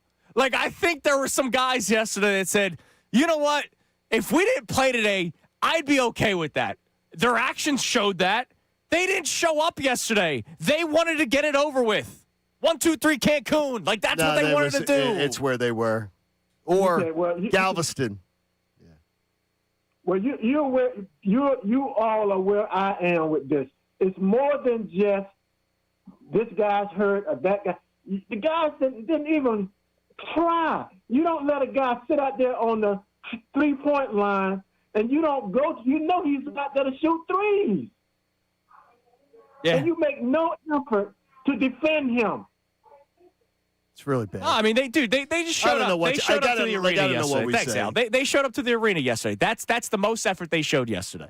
You want me to be real? The most effort they showed yesterday was showing up to the arena, sitting in whatever traffic jam, finding a parking spot. It was so getting bad. dressed and going to the court. That is the most effort they showed. Picking their outfits. They put a lot of thought into those outfits because they have to make that big statement. So they did put a lot of thought into that. They put more thought. I didn't see any of the pregame outfits. Oh, you didn't see any of that? No. Yeah, you didn't see the walk-ins? How'd they look? Yeah, it's really good. Urkel would have been proud by a couple of them. They really put a lot of thought into that. A lot more than they put into putting the effort into actually getting something done. They didn't show up yesterday. They showed up physically, like their bodies and their souls were there, but they did not show up to play a basketball game and try to win it. What do we got on the Davis Honda text line, Connor? Yeah, we have a check-in on the changes the Sixers could potentially make. And this texter says, call the Bucks and see what we got to do to get Giannis. I don't care how many picks we got to give up, along with Embiid and whoever else besides VJ and Maxey. They want to, if they're going to get rid of Giannis, why did they want to pick up Embiid? Like this doesn't make any. The people It's are just doing the it. Why would contracts they? at this But why point. would they go? Yeah, you know what we want to do? We want to go from Giannis, who's a better player, to Embiid, who we're going to get less out of. It's unbelievable. It's just, It I mean, truly look, that's one of the difficulties in the NBA, and we just read it in the bond temps, is moving these contracts. Like, you don't want to just lose the max slot. So you're going to do whatever you can to make money work. And so one max for another max makes sense. But to your point, like nobody's Milwaukee's complained about Giannis's lack of availability, and he's played like 5 times the amount of games that Embiid's played. Yeah, they're not going, you know what? It would be great if we could get Embiid. That would inspire our fan base. What? Gosh. What? All right, coming up next. Will you lighten the mood for us, Connor? What do you got? Oh, yeah, we got some good stuff here. All right, we'll get some more of your We got good reaction stuff. to this good weekend. stuff. But we also have today's headlines with Connor Thomas. That comes your way next year on the Fanatic. You know, if you needed a hot shower this morning like I did after a weekend, then maybe you need a Bradford White water heater in your home. Is your hot water in your home unreliable? Well, you need something reliable with the best components that's going to give you top performance year after year. And a Bradford White water heater will do that for you because Bradford White water heaters are built to be the best, and they're a local company. So they understand the locals. They understand what we demand. A lot better than some of the Sixers did after yesterday's game, I can tell you that much. Ask your plumbing professional. Ask them about Bradford White water heaters. They know about them. They know how great they are, and they know that they can bring you a model that they can bring and install perfect for your home that will give you peak efficiency, save you cash, and start giving you effortless hot water whenever you need it. Their Aerotherm hybrid heat pump models and their new Infinity tankless models are the best. Endless hot water on demand, and they can get you the perfect model for your home or your business whenever you need it. Find a plumbing professional near you. Go to BradfordWhite.com, put in your zip code, find the plumbing professional. They'll bring it to you. They'll install it. You'll be happy because you'll find out what I already knew, that how you heat your water, it matters. Choose Bradford White. Keep it locked into night.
is Kincade and Salciunas, 97.5, The Fanatic.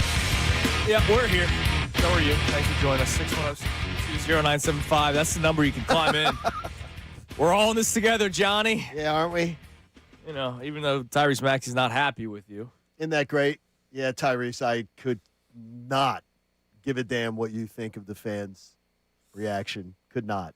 After the effort that was put out in that series, please, spare me. Like Spare me. my question for if Tyrese was called in right now, my question for him would be, hey, so let's say the way it works when you renew your tickets, it's like a month ago, right? Oh, yeah. No. I think it's 15 games to go in the season. Yeah, or something it's not today. No. But my question for Tyrese Maxey, in a world where, let's say, the day after you get eliminated from the playoffs, or maybe you don't make the playoffs, that's when ticket renewals happen. Yeah. I would ask Tyrese, why should people renew their tickets? Yeah, after the effort that you put out there. Like, you're complaining, even though you eventually said we got to put a stop to it by winning. First, you had to talk about how much it sucked and how it was louder of Knicks fans at the Wells Fargo Xfinity Mobile Arena than it was at the Garden. He said all that stuff first. Then he said we got to put a stop to it. If you were to look a Sixers fan in the eye, what would you say? Like, what would Tyrese Maxey say to Sixers fans to buy tickets? What's the message? I'd love to hear it. Because you can't lead it by example, because you guys sucked yesterday. You lost by 30. I would love show up. I'd love to hear the message. I'd love to hear what I'm going to tell you what you are because it was led with you let us down. That's letting it the fans you let us down.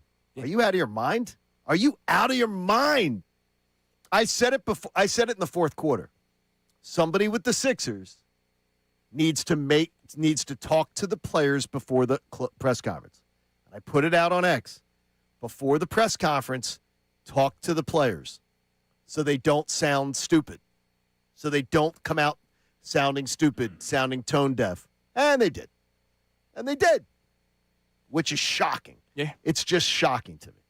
I didn't expect it. Another Reuben Frank stat before we get to today's headlines with Connor. Boy, Rube was chock full of them. Worst three-point defense ever. The Knicks made 25 of 44 shots from three for 56.8%. That's the highest shooting percentage in NBA playoff history by a team attempting at least 40. And did you watch the Shaq and Kenny and them?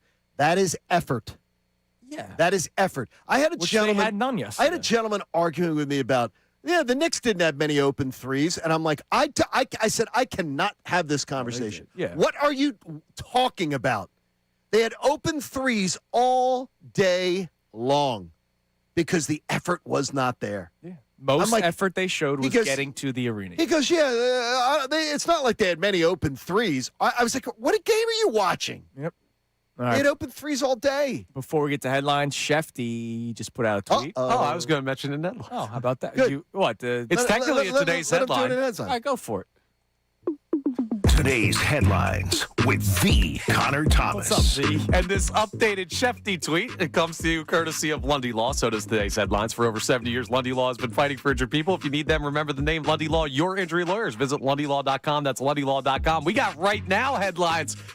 Schedule release week, and the leaks are starting to come out. The first Sunday night game of the season, September 13th, Cowboys at the Giants, an NFC showdown. It's a smart move by the league because you don't know if the Giants are going to end up stinking or not, so why not try to do that? Well, John Harbaugh's debut. Yeah, and the two offenses, Cowboys at the Giants, right? Yes. That's a huge ratings game. Yeah, it's a smart move by them.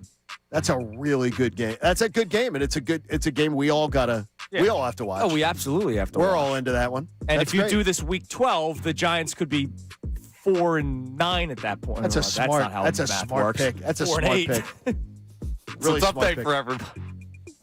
Man, it's bad. Man, at least I tried, unlike the Sixers. Yeah, fair point. You gave it a good run there on that mathematics. Let's do an NBA roundup real quick because there was other news over the weekend outside of the Sixers getting swept. First of all, we had the NBA draft lottery. Picking second will be the Utah Jazz, and that means that the number one pick in the 2026 NBA draft goes to the Washington Wizards.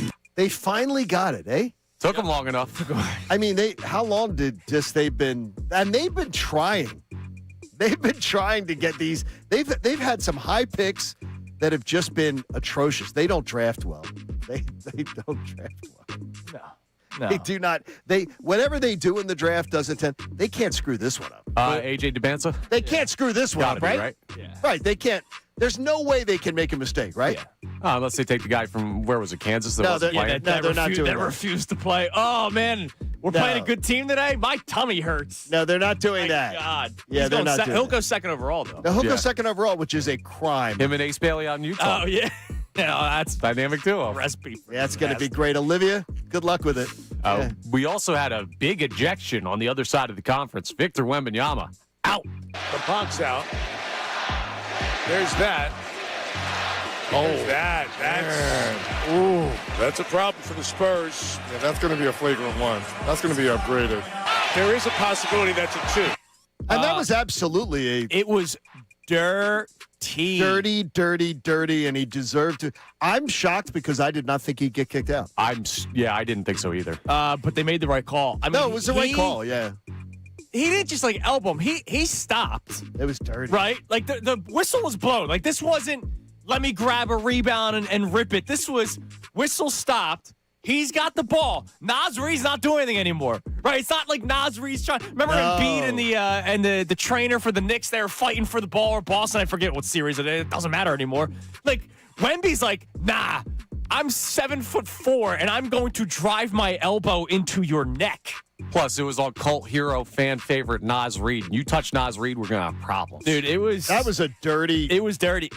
By the way, I could very well have been asleep for this. Any history of him being dirty? Did I remember? No. So it must be a playoff series. Sometimes players get under each other's skin. Yeah. Boy. Look, there's Somebody got under his skin. talks that he could be suspended. I think he should be suspended.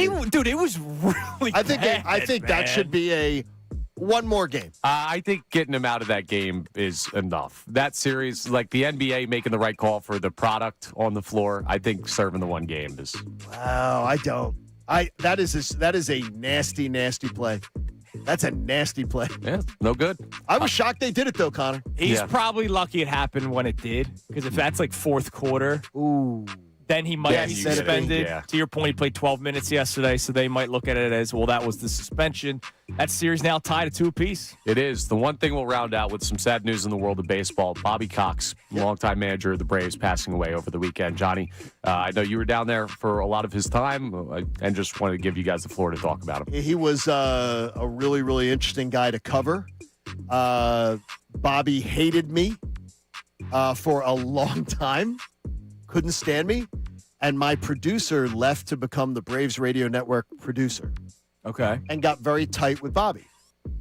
And he said, like, Kincade's a good dude.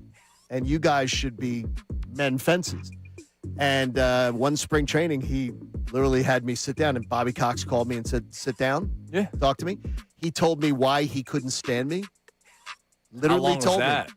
It was around a 15-minute conversation, and nobody came near us.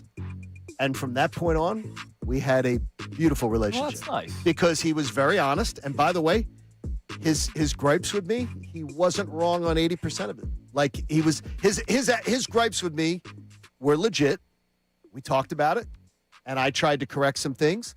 He tried to correct some things, and we had a great relationship from that point on. Oh, it's beautiful. And I wish his family and everybody in the Braves organization a lot. But yeah, man. I thank J. Chad, my producer, who mended the fence, who got us to sit down and chat. Because he was like, I like both of you guys a lot. Because I don't know why you two don't get along. And Bobby was very honest, though. and I he wish I wasn't, was and he there wasn't for that incorrect. conversation. Let's just put it this way. He wasn't incorrect, and I own it. He That's wasn't a fly incorrect. in the wall. I would have. No, in the dugout. Fly in the dugout. Well, Bobby never spoke his mind, so I don't know. Yeah, exactly. Yeah. Exactly. All right, coming up next, we continue to react with you. But here's something that we really need to get into. Because the Flyers also got swept, but we view them a lot differently than the Sixers right now. After a weekend of pain, sometimes you learn from things, right? I'm never going to drink all that alcohol again. Did we learn anything with the Flyers and Sixers? We'll discuss that next. Kincade Salciunas, 97.5 The Fanatic.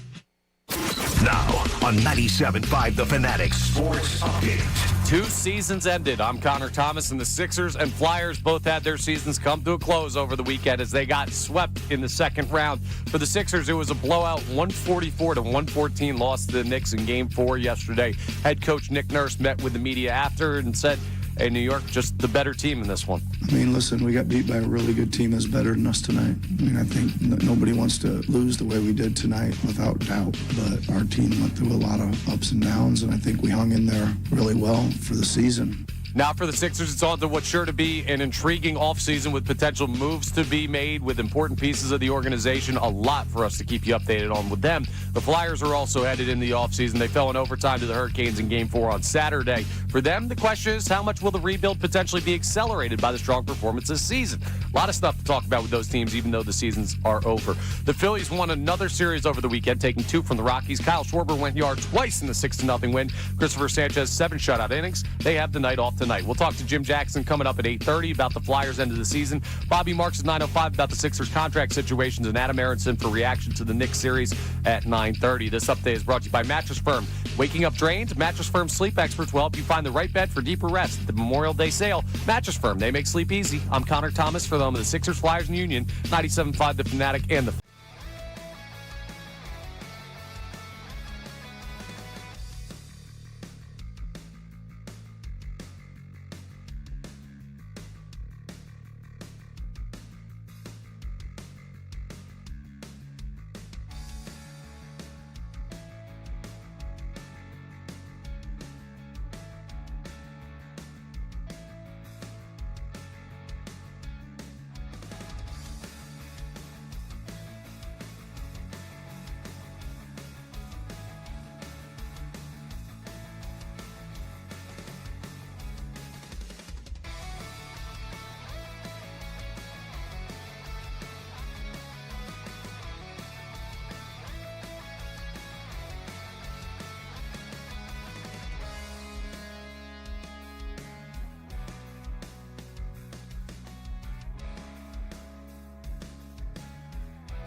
Now back to Kincade and Salciunas, 97.5 The Fanatic and the Fanatic app. Well, as you can imagine, mainly Sixers and Flyers talk today, other than talking about the greatest hitter in the history of baseball, Brandon Marsh, now hitting .353. Phillies took 2 of 3 over the weekend over the Rockies, so they continue to win baseball games. And that's the only team we have to watch now because the Sixers and Flyers were both swept in their respective playoff series. Flyers on Saturday, Sixers on Sunday. And Johnny, before we get back to our calls and our texts, because there's been a lot of reaction today, usually after a playoff series, you learn something. Or after a playoff series, you go, all right, what can they do to build off of that? And That's the major difference between these two teams right now. The Flyers, you at least can have a positive conversation. A lot of it. And say, all right, yeah, that sucked, but man, they did a lot of things right. They're still rebuilding, right? Like nobody said rebuild over. This is just kind of the next step to making this rebuild into hopefully being a contending team year in and year out. Whereas the Sixers, I'm at a loss, especially when we read the article from Tim Bontemps, who's basically saying, yeah, it's going to be really freaking hard to move on from Embiid and George. Because I don't know how many people want those contracts at that age. And, of course, the injury histories of both players. Even though Paul George was great this playoffs, his injury history, too. Who wants him? Like, who wants him? That's the scary thing. That is. And the fact that Joel Embiid's contract extension, the ridiculous contract extension, kicks in this year. Now it just kicks in. It's horrendous. I mean, it's horrendous. Yeah. We're in a bad spot. And you know, spare me the 21st overall pick. Like, what is that going to do for you this year? Unless you're using it to acquire a player via trade. Like, what are we doing? I don't have something to turn to with the Sixers because it is so much harder. Like, last year, Dave Dombrowski, as much as I hated him in October and November, I was still thinking, all right, they can do stuff this offseason because there's no cap. You just sure. buy another player. Just go, or you're disappointed with one player? All right, just go out there and buy another one. Just go pay for a free agent. It's not that hard. Basketball, it is. And so there's nothing right now that I can turn to. Like I was talking to Austin, who's our YouTube producer. Well, there's Golden State. You could trade the Golden State. Then you get the Jimmy Butler contract. Like, think about that for a second. We're talking about getting contracts just to move off of another guy. And then Jimmy Butler's done after a year. Jimmy Butler's not coming here. No, I mean, Jimmy Butler's going to be you're not trading for Jimmy Butler. No, I understand. You're trading for Jimmy Butler's contract. And then you'd have to release and then him? we're doing it all over again. We're doing the process all over. Yeah, we're not doing that. Not doing that. We see what it got us. It's good to see it. You get 1 year at Jimmy Butler, then that spot completely opens up, and then you have a max contract slot for the free agency after the 26-27 season. Does anybody think Steve Kerr wants Joel Embiid? They're screwed either way. Yeah, I don't know if Steve Kerr still coaching him. Yeah, he did. He signed 2-year extension. Did he? Okay. 2-year extension. You think Steve Kerr wants it? Yeah, Joel Embiid. That's what's going to fix it. I don't know. They're in a weird spot because you can't really move Steph because of who Steph is, but the pieces around him aren't going to work at a championship level anymore. So maybe you try and just shoot the gap. Look, there's teams all the time. Look, and it might be a 5-team deal. Like there's these things. Okay, these things happen. I didn't think about it. But I can't look at that. I don't know what teams want in May. Like I don't know who wants Joel Embiid. Who believes they are one injured big man away from winning a championship, right? Or what team? And look, the Paul George, there might actually be a suitor for Paul George because he played into that. And again, I don't want to celebrate the fact that a guy played his trade value up, but there might be a team that says, man, we could use that. We saw what he did with VJ Edgecombe, and the guy was the legs looked fresh because he got a 25-game suspension. He's shooting threes. Like, there might be a team out there that could talk themselves into Paul George, but still. No, I could see a West Coast team. I actually think it's easier to move Paul George than it is to move Embiid. It is. No, it absolutely is. Because Embiid, you just don't know. I mean, you don't. Yeah. It's bad. All right, let's get to some more reaction. Let's go to Larry in PA who wants to talk about Paul George. What's up, Larry? Hello, Larry. Lawrence. All right, let's put Larry on hold. Let's go to our man T-Love. What's up, T-Love? Hey, what's up, fellas? Wow. I want to say something, and I listen to you guys every day. I know I'm going to run out of time because my point is I want to talk about the Sixers, but I got to talk about talk radio.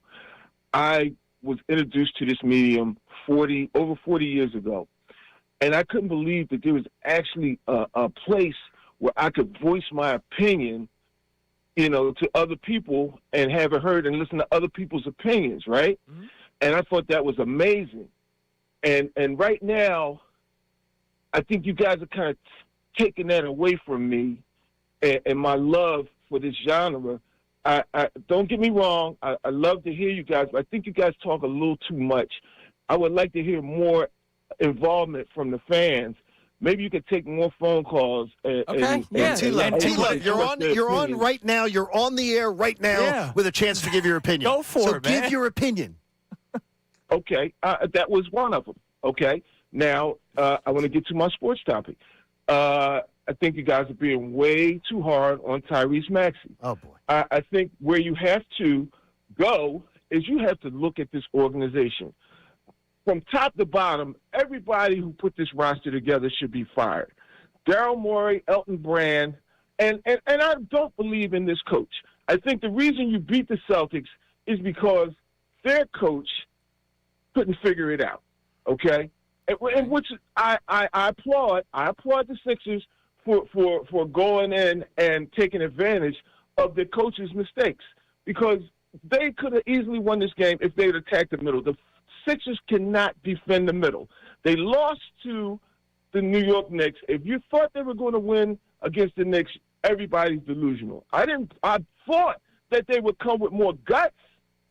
I thought they would have more guts. And that's the shocking thing to me. Yeah, they didn't show up yesterday, dude. They appeared at the arena. That's the most effort they put out there yesterday. Yeah, you can't. You're never going to win any kind of. You're not going to get close to smelling a chip with Joel Embiid, and that's just how it is. The guy, when he's in and out of the lineup, he yo-yos in and out of the, and you got to remove him from Tyrese Maxey's orbit, because Tyrese Maxey looks up to the guy too much. See, that's my one thing, T-Love, and thanks for the call. Hope I gave you enough time. Tyrese Maxey is a max contract player. We got to stop handling him with kids' gloves, because here's the deal. All right, you want Embiid out of the orbit or whatever he said. He's about to be 26. That's what I'm saying. Tyrese. Like it's like what we do with the Phillies with the daycare, right? And Brandon Marsh, God bless you, because you're hitting 353 this year. But the way we handled Brandon Marsh, Bryson Stott, and Alec Boehm as recent as last year, as if they were like these young children, it's like, well, hold on a second. These guys are entering what is supposed to be the prime of their career. Tyrese Maxey, we still look at him as baby Max. We still look at him as little Tyrese. He is a max contract player, so we have to hold him to a certain standard. Do you think his game might be impacted by Joel Embiid? You can have that opinion. I'm not saying you can't have that opinion, but Joel Embiid wasn't there game 2. He wasn't. How many times has Joel Embiid not been there? By the way, it was the most competitive game was that game. Okay. I've seen Tyrese Maxey have the opportunity to be the guy. And some nights he does, some nights he doesn't. Game 3, he did not get to the foul line. Game 3, he didn't get to the foul line. Tyrese Maxey. Like, it's inexcusable. And that was without OG Anunoby wasn't on the court. Are you for the kidding Knicks. me? Are you kidding me? That's effort. That's effort. Now, I'm not expecting him to be a big rebounder. It's not his game. Not his game. But you realize that in Game 6 against the in Game 7 against the Celtics, he had 11 rebounds. He had 11. In 4 games against the Knicks, he had 10. I'm not going to hold him to that. That's 1-4. Dude, against the Celtics, Game 5, 10 rebounds. Game 7, 11 rebounds. I don't think he all of a sudden decided he didn't want it. Yeah, I think that's okay. So Jalen Brunson had 11 rebounds. He had he had 5. He had 5. He had 5 in Game 7 against Celtics. 11 in Game 7. And then he has you know 10, why? Because they have slow-ass white guards that aren't getting to He has 10 an entire series, and then he doesn't get to the foul line. Yeah, we can talk about the foul line. He doesn't get to the foul line. You're Tyrese Maxey, and you're not driving the lane. Don't forget, the Celtics shoot 3 after 3 after 3, so long rebounds happen. And which is easier for guards to go get. And you just don't. You don't. I don't think it was a lack of want for him to not have rebounds against the Knicks, but the not attacking the basket, especially Game 1 or Game 2 when you had all those guys in foul trouble. I didn't get it. I mean, and look, so what did he do? Guys, I love Tyrese Maxey. What did he do in the Knicks series? He was a guy. And that's not good. Because he's not paid to be a guy. He's paid to be the guy or one of the guys. As a 3-point shooter against the Knicks, okay? 0 for 3 Game 1. Three times. 1 for 6 game 2. That's 1 for 9. Then he was 1 for 3. That's 2 for 12. Then he was 1 for 7 yesterday. So he was 3 for 19 from 3 in the series. That's pathetic. Yeah, he was a guy this series. That's not even a guy. That's not even a guy. That's terrible. That's terrible. Yeah, he came up small this series. He had 19. But people are afraid to be critical. I found the poll. 42% of people voted they find it hard to criticize Tyrese Maxey. 42% in this city where we criticize everybody. And I like that about us because we hold players to certain standards. For some reason, Tyrese Maxey doesn't. And maybe it is look, I get it. Like T Love saying the Embiid thing. All right, so trade Joel Embiid. Nobody's saying not to do that. You trade Joel Embiid, it's now Tyrese Maxey's team. I just don't think my basketball evaluation, all right, everybody knows me as Andy Hoops. My basketball evaluation is that he's not going to carry a basketball team. He had last 4 games of the Celtics series. Tyrese had 23 assists. The entire Knicks series, he had 19. I mean, guys got to make their shots. I mean, it's just is the turnovers. The turnovers. Oh, they were bad. The first 2 games against the Knicks, 10. Yeah, but he was like 46-9 assists to turnover in that Celtics series. Like he had a terrible series, a bad series. Yes. He did. I don't want to take this too far of like what Maxey can be because of one bad series, but he deserves to be ripped for that. Look, ultimately it starts with who's constructing the roster, and the roster's got issues. And that's why it's going to be an interesting decision made by Sixers ownership if whether or not they keep Daryl Morey. I mean, that's we're talking about Daryl Morey, we're talking about Dave Dombrowski. They got to be moving on. And another thing too, Jalen Hurts, who gets completely attacked in this town, overly critiqued, who has already led us to a championship, got us within a minute and a half of another one, who has accomplished so much more in big games, is a year and 4 months older than Tyrese Maxey. There's a lot of factors to go into that conversation to compare Hurts to Maxey. No, what I'm saying to you is we don't say kid with Jalen Hurts. No, we look at we look at Jalen Hurts with the scrutiny of everything that Jalen Hurts does is scrutinized to a maximum degree. Yeah, he's the quarterback of the Eagles. If he was 7 years old, he'd be scrutinized like that. But we don't look at him as young. We look at Tyrese Maxey as a kid. Yeah. He's a kid. He's young. He's going to grow into it. What a great start. Nobody says that about Jalen Hurts ever. Jalen Hurts gets no grace for his age. None. Again, he's the quarterback of the Eagles. It's a very different position than being the second best player on the Sixers. Let's get to some more reaction before T Love gets mad at us again. Let's go to Ant-Man in Delco. What's up, Ant-Man? What's going on? I'm gonna just keep it simple. This is what happens, and you see it with C.J. McCollum, Damian Lillard, Donovan Mitchell, Trae Young. When your best player or one of your best players are undersized guard, he ran into an elite defender in Mikal Bridges.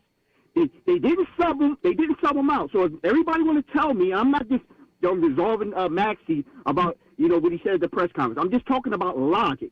If you are undersized guard, you can't do what Kobe and the 6'5", 6'6" guys do to slow your game down to get back where it post up. Yeah, he also can't be the preliminary ball handler. They don't have a point guard. They haven't had a point guard since what? Andre Miller? You're right. So here's the thing though, and here's the thing. So you got to take the good with the bad with Maxey. He's an undersized guard, so not getting to the foul line, that takes a lot of energy. We have to say this. Give credit to the Knicks having an elite defender they can put on Maxey. Maxey wasn't going to cook Bridges through the whole series. That's where PG having a bench and Embiid needed to come in to negate that for this series. If we get to Detroit don't have a Mikal Bridges. Right. So then that's when Maxey can take over. We putting this all on Maxey, and I don't think it got nothing to do with age or nothing. It's him being an undersized guard. You cannot do anything, is you got an undersized guard going up against an elite, taller defender. And that's just the point I've been making for 2 years now. Look, the Embiid thing, I get it. The Embiid thing, if you want to trade him, whatever. But the build around Maxey, it's not going to work. But wait a minute. Did Maxey? So you're giving? I just want to make sure. Are you giving Maxey a pass for this series? No. What I'm saying is, John, is some series are built on matchups. Maxey, this series was a bad matchup for Maxey to be going off night in and night out because of Mikal Bridges. That's where this series you needed PG having a bench and Embiid to go off. How about one night Maxey goes off? Here's the thing, John. How about 2 quarters he goes off?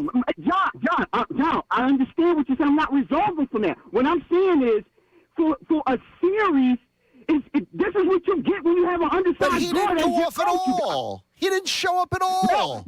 No, John. My point to you is, this is what happens when you're relying on an undersized guard. You're going to have these roles.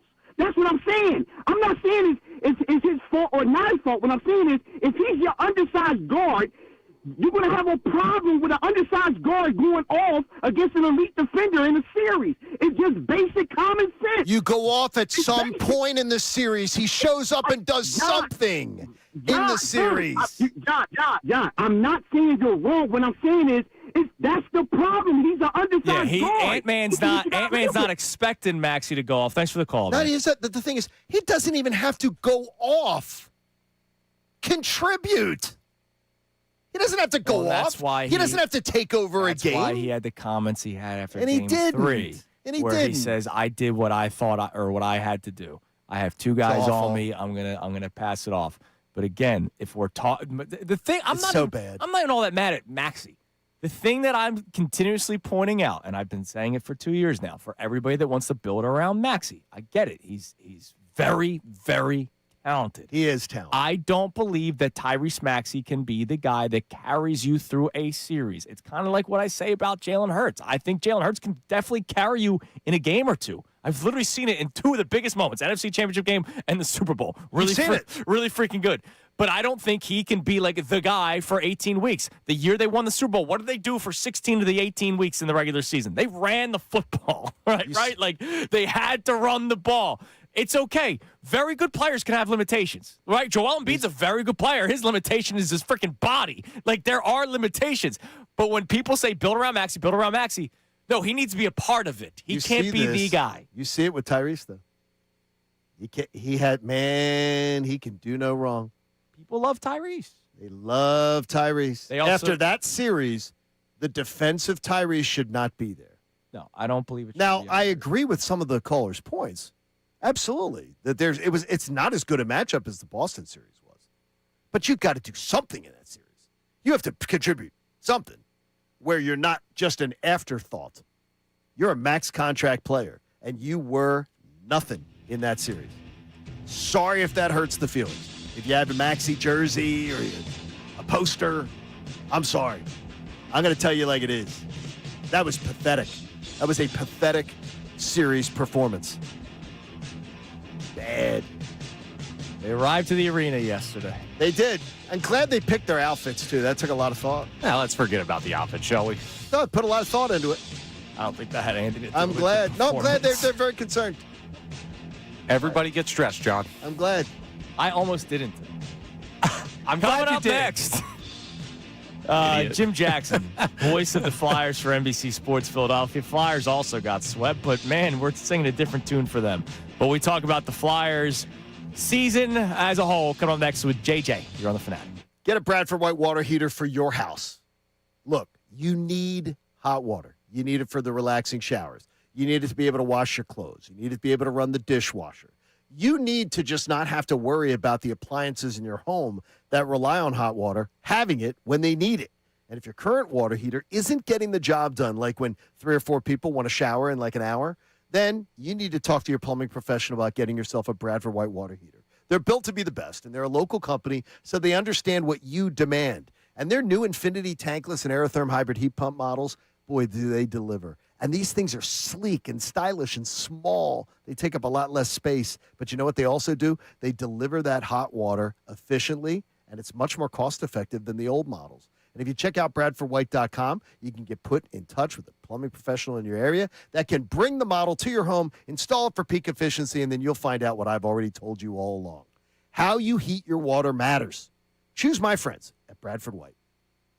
Now on 97.5 The Fanatic Sports Update. Both winter teams are done. I'm Connor Thomas, and the Sixers and Flyers season came to an end over the weekend as both got swept out of the second round. For the Sixers, Game 4 was yesterday, and it ended with a 144-114 blowout loss to the Knicks. There are going to be changes this offseason in some capacity, but how big will those be for the Sixers? Joel Embiid talked after the game about not knowing what his future holds. I don't know who's going to be here.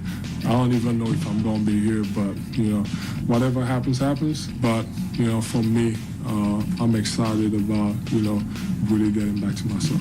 So we'll keep you updated on what could change over the offseason as the Sixers head into another big one for them to evaluate what they can do. The Flyers are also headed into the offseason. They fell in overtime to the Hurricanes on Saturday. For them, their main question is how much will the rebuild be accelerated by the strong performance this season? We'll talk to Jim Jackson, you see on NBC Sports Philadelphia, calling the games for Flyers. Coming up next for his thoughts on that. The Phillies won another series, taking 2 from the Rockies. Kyle Schwarber went yard twice in the 6-0 win. Christopher Sanchez, 7 shutout innings on the mound. They have the night off tonight. This update is brought to you by Cirque du Soleil Lucia. Discover Lucia by Cirque du Soleil, a visually stunning world of light, rain, and imagination. Get your Cirque du Soleil Lucia tickets on the Fever app or CirqueDuSoleil.com. I'm Connor Thomas for the home of the Sixers, Flyers, and Union, 97.5 The Fanatic and the Fanatic app. Got something to say about Phillies?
the Fanatic Philadelphia. More of Kincade and Salciunas coming your way now. It is 8:30 here on Kincade and Salciunas, 97.5 The Fanatic. As you can imagine, we've been talking Sixers for the most part this morning after just such a lackluster show up. I don't even want to say effort. I want to say performance.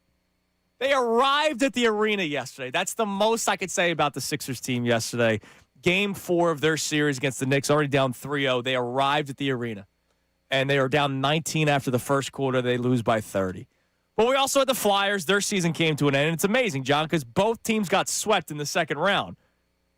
But we are singing a totally different tune with the Flyers because it's the beginning of something special, we hope, for many years. Well, I believe it is, and none of the Flyers' messaging, too, has been, we've accomplished anything other than this is the beginning.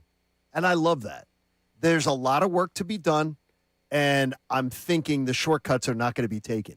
And I love that. So I'm excited. I'm very excited. And the fan base showed the other night. They're excited, too. They handled it really, really well the other night. Yeah, absolutely. Well, joining us now here on Kincade and Salciunas, the voice of the Philadelphia Flyers for NBC Sports Philadelphia. Obviously did not get a chance to hear him after round 1. Our man Jim Jackson joins us. Jim, good morning. How are you guys? We're doing good. We've been better. What about you? Yeah, I mean, look, we watched both winter teams get swept in the second round, but, as we were saying before we brought you on, we're singing a bit of a different tune for the Flyers because we're proud that they got there, right, which is not something I can say about the other team in the Xfinity Mobile Arena. So your takeaways from the second round for the Flyers as this is still the beginning of what is hopefully a long run for this organization. Yeah, no doubt. I've been doing a lot of these interviews, and as you guys mentioned, I didn't call the second round, so I'm doing more of these than usual, and that's been the messaging even at the beginning of this series, that no matter what happened in this series, it had been a tremendous year for the Flyers. And a lot of people say it was just the run down the stretch, but when you really look at the whole season, the Flyers were really a solid team through the first half of the year. They were 6th in the NHL in points percentage on January the 6th. They had a bad month, and it was a really bad month in January, and it almost cost them a playoff spot. But then they came back out of the Olympic break, and they were again one of the top 5 or 6 teams in the league. In fact, the top team in the league from mid-March to the end of the year by points percentage. So they really played well for a long stretch this year.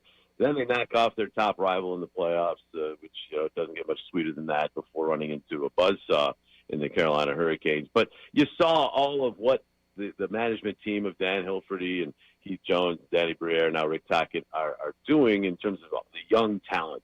Some of the young veterans taking steps, then the young talent that was added to the mix, the Martones and Bumps and Barkeys and the like. And there's more on the way. There's draft capital. There's salary cap space. So you can see where this is going. And the fans, obviously, you guys mentioned, see that as well. You will not see – I don't think the Flyers will even see this again. You won't see many teams in Philadelphia, the teams that play series at least, basketball, baseball, and hockey, get swept and get an ovation like they got there. That is probably a one-time thing, but it showed you that the fans are on board for what's going on with this team and the rebuild. I'm not sure we turn that anymore because they're adding to the mix now, and they started adding last offseason, and they will continue to, and it's exciting. Jim, your connections are obviously very, very strong in the organization as far as getting a pulse of knowing what's going on. From some conversations I've had, I believe they are not going to look at this offseason, though, as, okay, based on winning a playoff series, now let's take a couple shortcuts and push all of our chips to the center of the table. What is your gut instinct on what kind of an offseason this potentially could be? I think it's steady as she goes. I mean, Danny Briere from day one has stayed on point to what he said he would do when he took over as general manager, and that is look at the long-term objective. The long-term objective of this management team is, and always has been, and I think will continue to be, to build this team into one of those clubs, 5 or 6, maybe 7 teams that almost every year for a long stretch of time is considered not just a contender for the playoffs, but a contender for the Stanley Cup. Colorado comes to mind, Tampa Bay over these last several years, Vegas. There's 5 or 6 of them that almost every year over almost a decade stretch now are considered contenders for the Cup. The Flyers, that's what they're building towards. But you don't get to that by going for quick fixes. And they haven't at any point diverted from that. I mean, in the early stages, it was subtraction. And trade Sean Walker 2 years ago when the Flyers were in a playoff spot, and he's a very good defenseman. He showed in this series. He played very well for Carolina. Now he's a Hurricane. That cost the Flyers probably a playoff spot. I mean, that and Carter Hart leaving and some of the injuries they had on defense. And, they collapsed down the stretch, missed the playoffs that year. But the goal remained not making the playoffs that year. It was about the long-term objective that I just mentioned. So that's where they're at. But now, of course, they're at a further stage, and the fact that they've made the playoffs, it's not about subtraction as much as it is adding to what they have here, because they know they have some really good pieces in place. They're not by any means complete, and they have to make some serious improvements if they want to get to the stage where they're consistent Stanley Cup contenders. But if they make a couple of additions in this offseason, I wouldn't be surprised if some of those prognosticators come September in the fall aren't saying, hey, the Flyers might be one of the contenders for the Stanley Cup. But that's not to say they're going to go out and trade all their draft picks and all their young players for some mid-30-year-old star. That's not where they're at all. So I think you can relax if you think that's, if anybody thinks they're going to do that. I think it's more looking to add. I mean, Danny Briere, by the way, on an aside, does deserve some consideration for GM of the Year in the NHL. I mean, if you think about the addition of Zegras, the addition of Vladar, the addition of Dvorak, and then under the radar additions of guys like Grunstrom and Glendening during the season, which they basically gave away nothing for, and then played some smaller roles on the team. I mean, he had a heck of a year. I mean, those first three, those guys were all vital to this team making the playoffs and advancing around. So he had a great year. If he has another offseason like that, who knows what happens next year? But they're not to the point where they can start just taking all of their young assets and dealing them for veteran players like they have just one piece away from a Stanley Cup champion. They aren't quite there yet, but they're moving in that direction. Jim, Vladar aside, because we all know how a hot goaltender can really carry a team, what's something on the ice that the Flyers can continue to build off of that you're most excited about? Well, it really is the foundation that started with John Tortorella. I mean, the foundation of there's just no give up in this team. They are a very resilient group, a very tight group. Now, you hear about this in a lot of sports teams, but it's really true with this group, and you saw it. They had one of the best records in the NHL after losses this year. They constantly bounce back. When they were counted out, that's when they got to their best, the 3.8% and all that. So they're a really – so that's a great foundation to build on in a general sense. From an on-the-ice standpoint, they're a solid defensive team. They don't give up a ton of shots. Obviously, against Carolina, it's a little different. Carolina fires from everywhere. They are an anomaly that way. They're just a team that checks differently than anybody else in the NHL. But against most teams, the Flyers didn't give up a ton of shots. They were right there at the top of the league in the fewest shots allowed per game. So they built a good defensive foundation. So they want to continue to build on that because I do believe come playoff time, a defensive foundation wins over just a run-and-gun kind of team.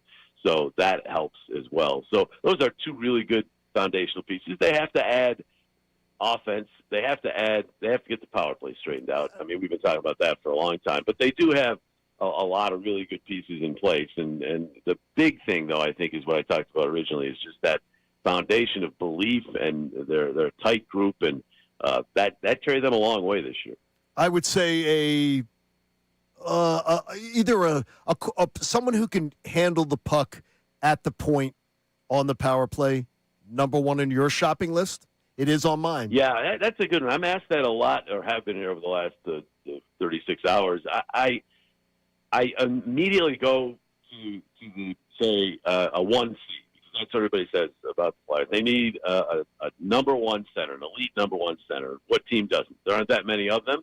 And that's the number one thing you think of right away. And that might be a key to the power play as well. But in general, whatever gets the power play going is what I'm for. If it is the guy at the point, it would be nice to have a guy at the point that can really fire the puck. They don't really have that big shot at the point. Ristolainen has a hard shot, but that hasn't been like the forte of his career and getting it off quickly and all that. I mean, they really need a guy who can bomb from the point because a lot of power play goals, yeah, sure, you have your share of really tic-tac-toe goals, but a lot of power play goals come from that initial shot, which causes chaos around the crease and gets the penalty killers off their game, and then you can set up plays or just get rebounds and tips.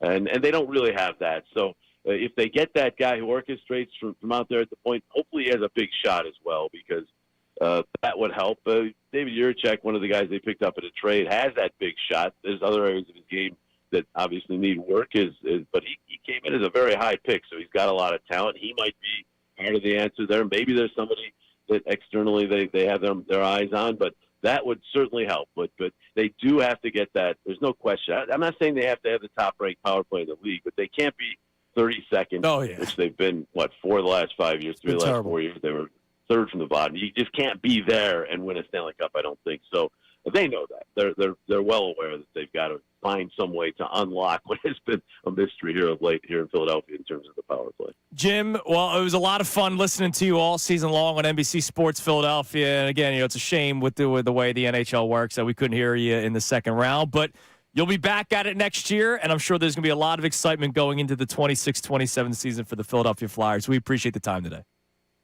Always fun, guys, and what you guys are talking about with the fans was the most fun of this whole thing. The reaction at the end of the game the other day, or the night, was just tremendous, and all during the rush to the playoffs themselves, and then the very end, the fans, it was nostalgic for me. It brought me back to when Orange Crush was an annual occurrence, and I think we're getting close to that being the case again. That's awesome. Thanks, Jim. We appreciate it. Take care, guys. There is Jim Jackson from NBC Sports Philadelphia. All right, coming up next, more of your reaction. More people not wanting to be critical of Tyrese Maxey. Well, that's big. But an article from our man Tony Jones, who we spoke to all season long, about what could happen in the coming days with the Sixers front office. And he will join us tomorrow as well. All right. So we'll get further breakdown, too. Well, That's I'll good. tell you what he wrote about in his article this morning, because there might be change coming, as there should be. It's Kincade Salciunas here on 97.5 The Fanatic. You want live betting? Everybody loves live betting. The basketball playoffs are great. Hockey playoffs are great. And if you can bet more than the score, you got the BetParx app out. The BetParx online casino and sportsbook app. New users, you can get 250 bonus spins on the hot online game, The Sweetest Collectum, plus up to $1,000 in bonus back in your first 24 hours. Try getting that from a normal casino. Yeah, you get it from the BetParx app. It's awesome. You play all your favorite casino games for real money, plus hundreds of hot online slots like Huff and Puff Money Mansion and Triple Cash Eruption. Plus, you're betting on all your favorite sports. So even though the winter sports have gone into hibernation after yesterday, you can still bet on all your favorite sports through the playoffs right now on your phone. It's the BetParx online casino and sportsbook app. There's always another way to win. The individual player performances, wow, they're always a lot of fun. Try to handicap. It's like playing fantasy sports right there on your phone. Got to be 21, Pennsylvania, Jersey, Michigan, or Maryland. New users only. Terms and conditions apply. See betparx.com for details. Hey, if you have a gambling problem, please call 1-800-GAMBLER.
Andrew John Connor, Kincade and Salciunas, Philly Sports Talk, 97.5 The Fanatic and the Fanatic app. All right, there's a little blurb on the week ahead for the Philadelphia 76ers and what ownership decides to do. We'll get to that in a second, but a lot of people want to react to yesterday's debacle. Really the series debacle, but yesterday in particular, the Sixers didn't even show up. They're down 19 at the end of the first quarter.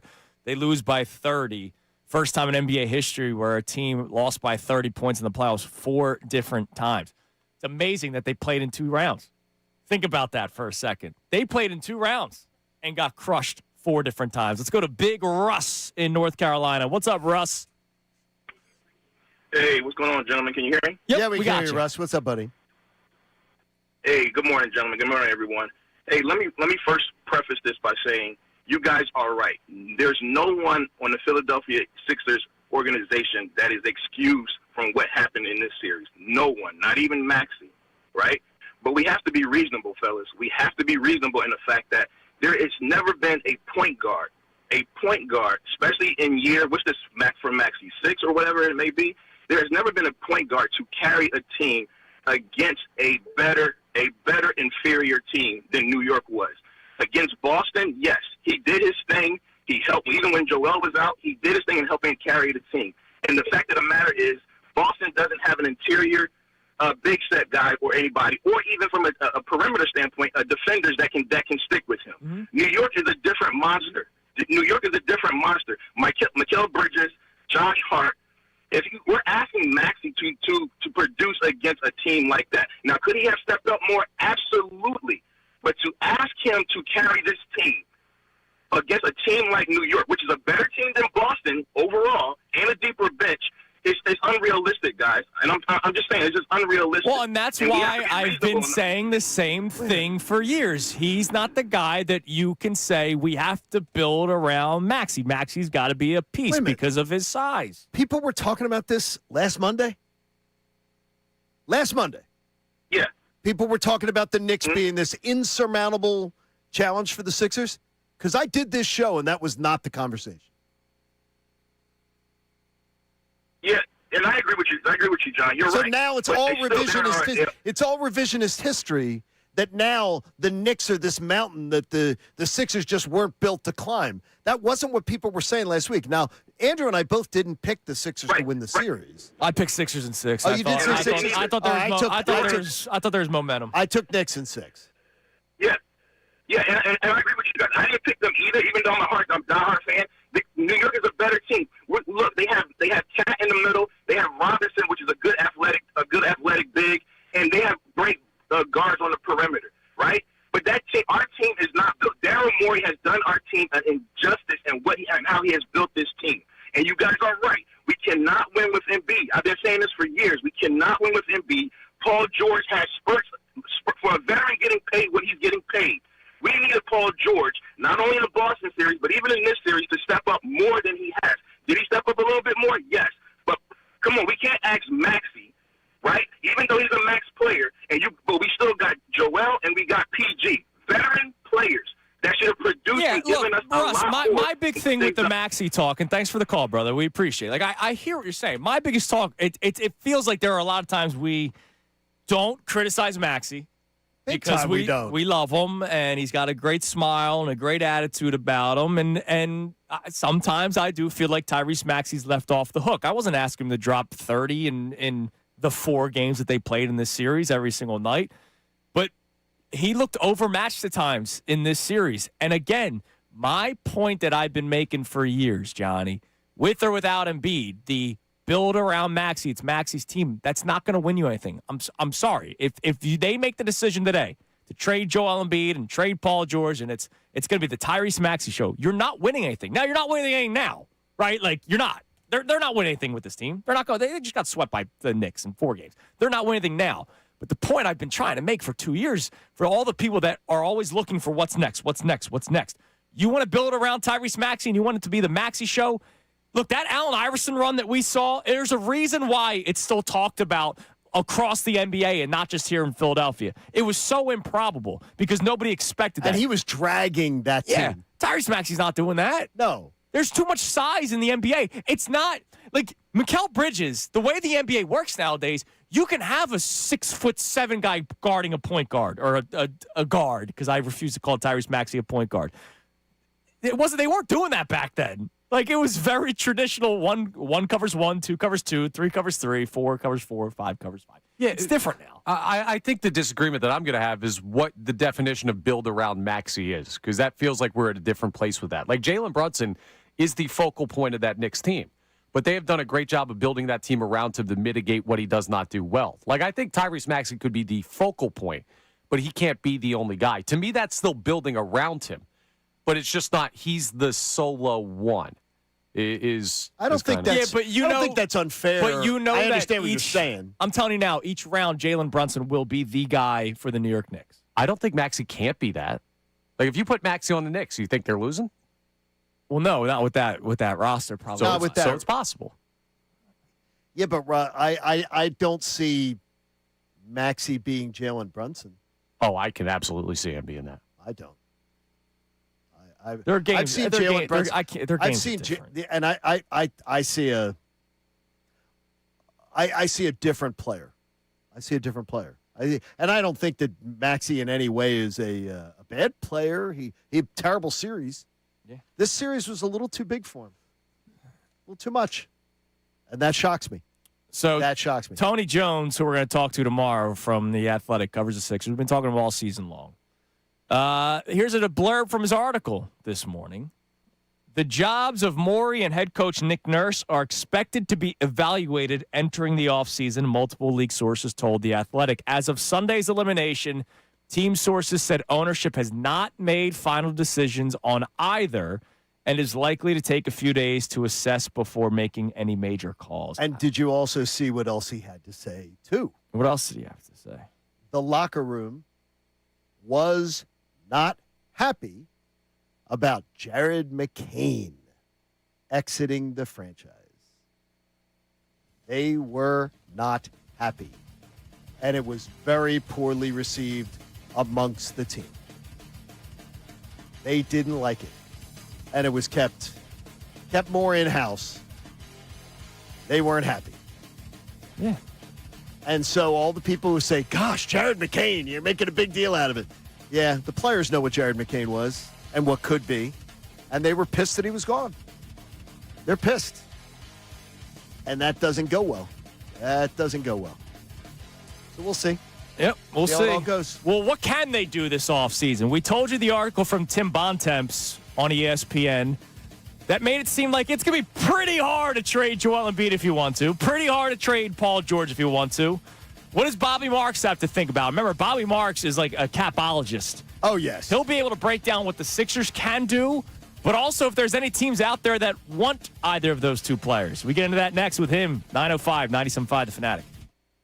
Now on 97.5 The Fanatic Sports Update. Sixers and Flyers eliminated. I'm Connor Thomas, and the Sixers and Flyers both got swept over the weekend as the second round for both of the teams went about as poorly as you could have imagined. For the Sixers, it was a blowout, 144-114, lost to the Knicks in Game 4 yesterday, and now it's on to what's sure to be an interesting offseason. They've got to decide on the futures of some important pieces of the organization. We're going to talk to Bobby Marks coming up next for what the cap structure could do for the Sixers this offseason. We'll keep you updated as they get things going there. The Flyers are also headed into the offseason. They fell in overtime to the Hurricanes on Saturday. Dan Vladar talked after the game about being hungry for more opportunities like this one. Well, it's awesome. I'm going to repeat myself. That's another big reason why I wanted to come here to Philly, be a Flyer, because I know how tight this city can be, and I'm so glad that I got to experience it, and obviously I'm hungry for more.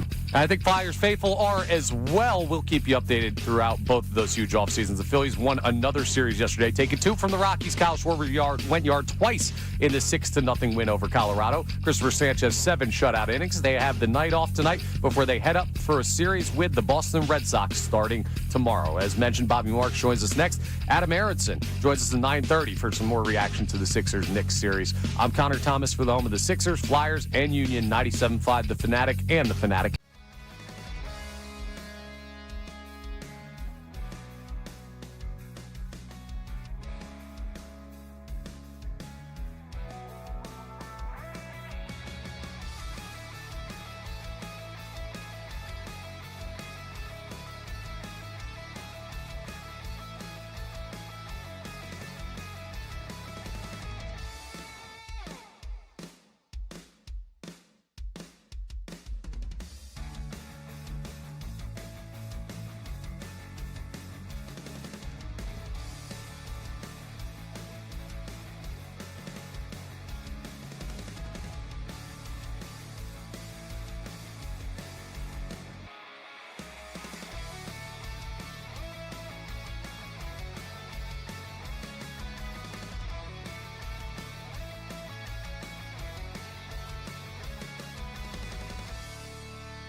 Hear what they got into earlier today on Kincade and Salciunas. Quite frankly, I needed my mommy yesterday because sad little Andrew woke up after the Flyers were eliminated from the playoffs, and we all knew what was about to happen later on that afternoon when the Sixers were playing Game 4. I woke up yesterday thinking they were going to have fight. So stupid me that they were going to make it the gentleman's sweep, that they were going to show up. How long did it take for you to find out that they weren't going to have any fight How yesterday, about it was Johnny? around, we got back from Fleming's, it took around 15 minutes. 43-24 was the score after the first quarter. That was pathetic. The Sixers were outscored by 19 points in the first quarter on home court, trying to avoid being swept by the New York Knicks. They lost 144-114. They got beat by 30 points. So you think the 19-point first quarter deficit was bad? Well, they got outscored by 5 in the second, 15 in the third, and the Sixers outscored the Knicks by 9 because they wanted to give it the old college try at the end there. Could have been worse. It could have been worse. The Knicks could easily have scored 160, 170 yesterday. The New York Knicks did not have a single starter play 30 minutes yesterday because they didn't have to. This New York Knicks team now gets to go to the Eastern Conference Finals extremely well rested. And the rest will help them because they're a team that plays max effort.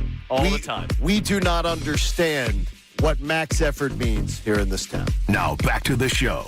Yeah, it was bad yesterday. Ugly. Like literally nothing to even hang on to say, well, next year they can build off of this. There's nothing. And there have been way too many times where I've watched this team have a playoff series end where nobody showed up. You know, the infamous Game 7, another Mother's Day with the Celtics. Obviously, they changed. Gosh, that was horrible. They changed that a little bit last week when they won in Game 7, being down 3-1 in the series and fighting back. But losing in 4 and the way they go out the door yesterday was such a whimper. It's horrible. And there's again nothing to just be like, all right, at least they got that going for them. There's no proud moment as a Sixers fan. And any grief we are taking from New York is well earned. It's well earned. Beating Boston, like that gets wiped away. It means nothing. You right fight now. hard for 6 or 7 games in a series, all right. But you got crushed in 2 of the 4 games that you played in, and you lost the other 2. They got swept by New York. Gosh. It's horrible, man. It's a horrible way to start your week. Bobby Marks will join us coming up in 2 minutes. Can the Sixers even make the moves? That's another major question for everybody that wants to move on from players. Is there a suitor that would take anybody? Now, Bobby Marks, when you hear him talk, you would think you were listening to like a Howie Roseman in the NBA. You know, as far as understanding capology, understanding numbers. So hopefully he gives us at least reason to think there's some flexibility. We'll see. We'll see. He joins us in a minute. All right, let's go to Brian in Philadelphia. What's up, Brian? Hey, how's it going? Hey, buddy. Well, I just wanted to chime in with the Maxey situation. I feel like the last few callers are still kind of giving that handle with care situation like you guys touched on. I feel like everyone's talking about how he's undersized and cutting him a break because of Mikal Bridges. I think if they move past them, then you're going to the Pistons with Asar Thompson. Like, that's not getting any easier. And then if you go past that, you're going to OKC. You got Caruso, Case and Wallace, all these guys. So that excuse that he's undersized and cutting him a break, I don't see how that makes sense. Yeah, I mean, look, he is who he is, and he's extremely talented. All right, I really hope that this conversation doesn't come off as me thinking that Tyrese Maxey stinks and they should trade him. Like, no, he stunk this series though. But like, there are reasons why I've been hesitant to say, yeah, let's move on from this guy and this guy and this guy and build around Tyrese Maxey. You would have to change the entire way that your roster's constructed to suit one person. I feel the same. I think he's, for where he was drafted, and I think he earned that contract, but I think the same thing. That was with the mindset of Embiid being 1 and him being 2, not vice versa. I don't think he can carry that at the size he is. And then at the same time, I don't see him as that playmaker. So when you got him and VJ, you got 2 undersized guards, and I don't think that's a recipe for success at all. Yeah, and you don't have a point guard on the roster unless VJ develops into one. Thanks for the call, Brian. Here's the only thing, though, is, and I understand from the talking to Austin that the YouTube chat has been having some debate about this. Whether Maxey is not an ideal point guard, and he's not a point guard per se, but isn't that what the role you still have to sort of do right now? What he's doing, correct? I mean, you can try, yeah. No, but that's might not be what suits his game. No, it's not. No, it's not. It's not ideal. Yeah, and it's not what you want. But that is his role. It's like Jalen Hurts throwing over the middle of the field. Right, that's his role. You know what I mean? I mean, that's what he's asked to do. So he is a point guard. Whether you want him to do it or not, no, we don't. That's not. And I totally get that part of the argument. But Maxey's got to still fill that role until you get somebody that does it. You can't just say, well, Maxey's not a point guard. Well, I'll say it, and I'll say it's roster issues, and that goes back to Daryl Morey. And we'll see what happens this week. Again, Tony Jones saying that they're going to take the week to evaluate what they want to do moving forward. So joining us now, Johnny, we love talking to him. We had him on right around the NBA trade deadline last time, and he explains it so well for everybody, which is an art, because the way NBA contracts work, it's brutal. It's brutal. Baseball, it's how much money do I have? Do I want to spend it? Basketball, it's a little bit different, and our man Bobby Marks can break it all down for us. Bobby, thanks for coming on this morning. Hey, guys. How are you? We've been better. Well, the Sixers just got swept by the New York Knicks, and we don't know who they can actually move. So let's talk about it, Bobby. I mean, you got 3 big contracts. Nobody's looking to move Tyrese Maxey, but we know the status of Joel Embiid and Paul George. Paul George played well in the playoffs. Joel Embiid, we know what he is. When healthy, he's great, but when healthy, doesn't happen often. Do you believe that there's value for those 2 players around the NBA?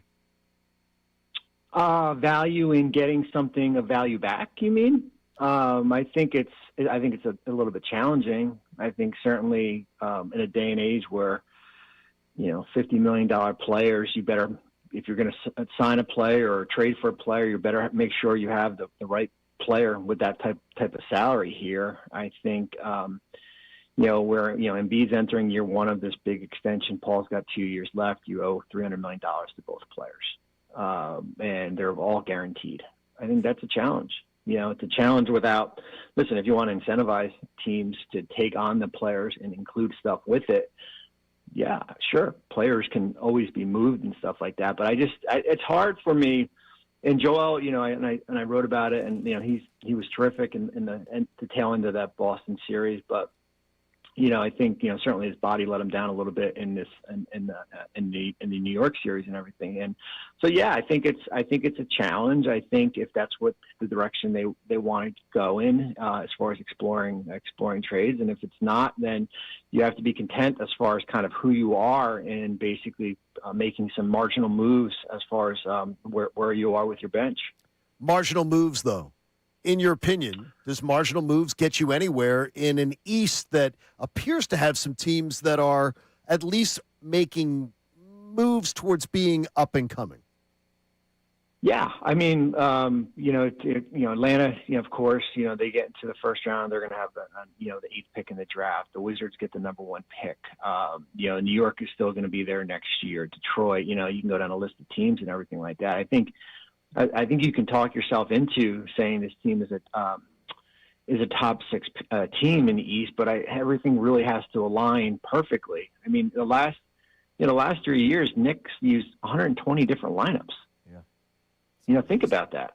I mean, like as far as 90 before this year and 2 seasons here, and that's the biggest thing is lineup consistency, and then when one of these players are out, who off your bench can help you? I mean, there are, and 2 of those guys, I know Kelly started, you might lose Kelly and Quentin in free agency. Mm-hmm. So who's going to replace those 2 players here? So, yeah, I mean, it's a big offseason for the Sixers here as far as, figuring out from the top to the bottom here. But yeah, it's, as I said, it's if the goal is to get into the play-in, then, I don't know how many ownership groups are willing to pay, go into the luxury tax. And if to bring back Grimes and Oubre, you're going to do that. let's say Embiid and George can't be moved. They're both with the Yeah. Sixers to start the 2026 season. They do have the 22nd overall pick that they got from Houston. If you were running the show, would you use that pick to continue to try to grow and build through youth with Maxey, Edgecombe, and whoever that pick is? Or would you try to trade it to try to add to the team that did get to the second round of the playoffs this year? Yeah, I mean, I think it's contingent on what's there. This is a good draft.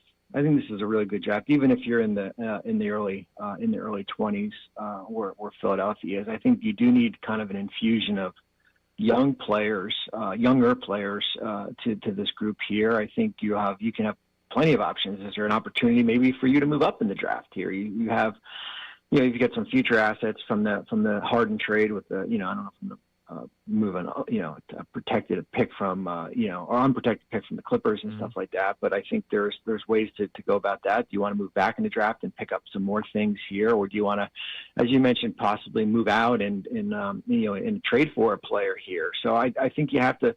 I think it's based on who's actually there. Where does Philadelphia see some of the players on their draft board that might fall? I wouldn't see anything happening until. A lot of that stuff really is the night of the draft here, as far as for something like that to happen. But I think, listen, every option has to be on the table as when you're looking at it from a draft perspective. Do you expect Daryl Morey and Nick Nurse to be here, or one of the two? I would expect that, and I always say it's kind of like an internal audit of everything. And that's the nature of the beast. I think whether you lose in the lottery, whether you don't make the playoffs or you lose in the play-in or the first round or the second round, you get swept in the second round. I think you have to. I heard Joel's comments yesterday here, and that's certainly his perspective as far as what type of for him at least season. But I do think what happened in the I don't think you can be content on beating Boston in 7 games. I think what happened in the New York series requires kind of an internal audit from top to bottom to figure it out. Who makes sense from whether it be front office, coaches, players, and how do we get better moving forward?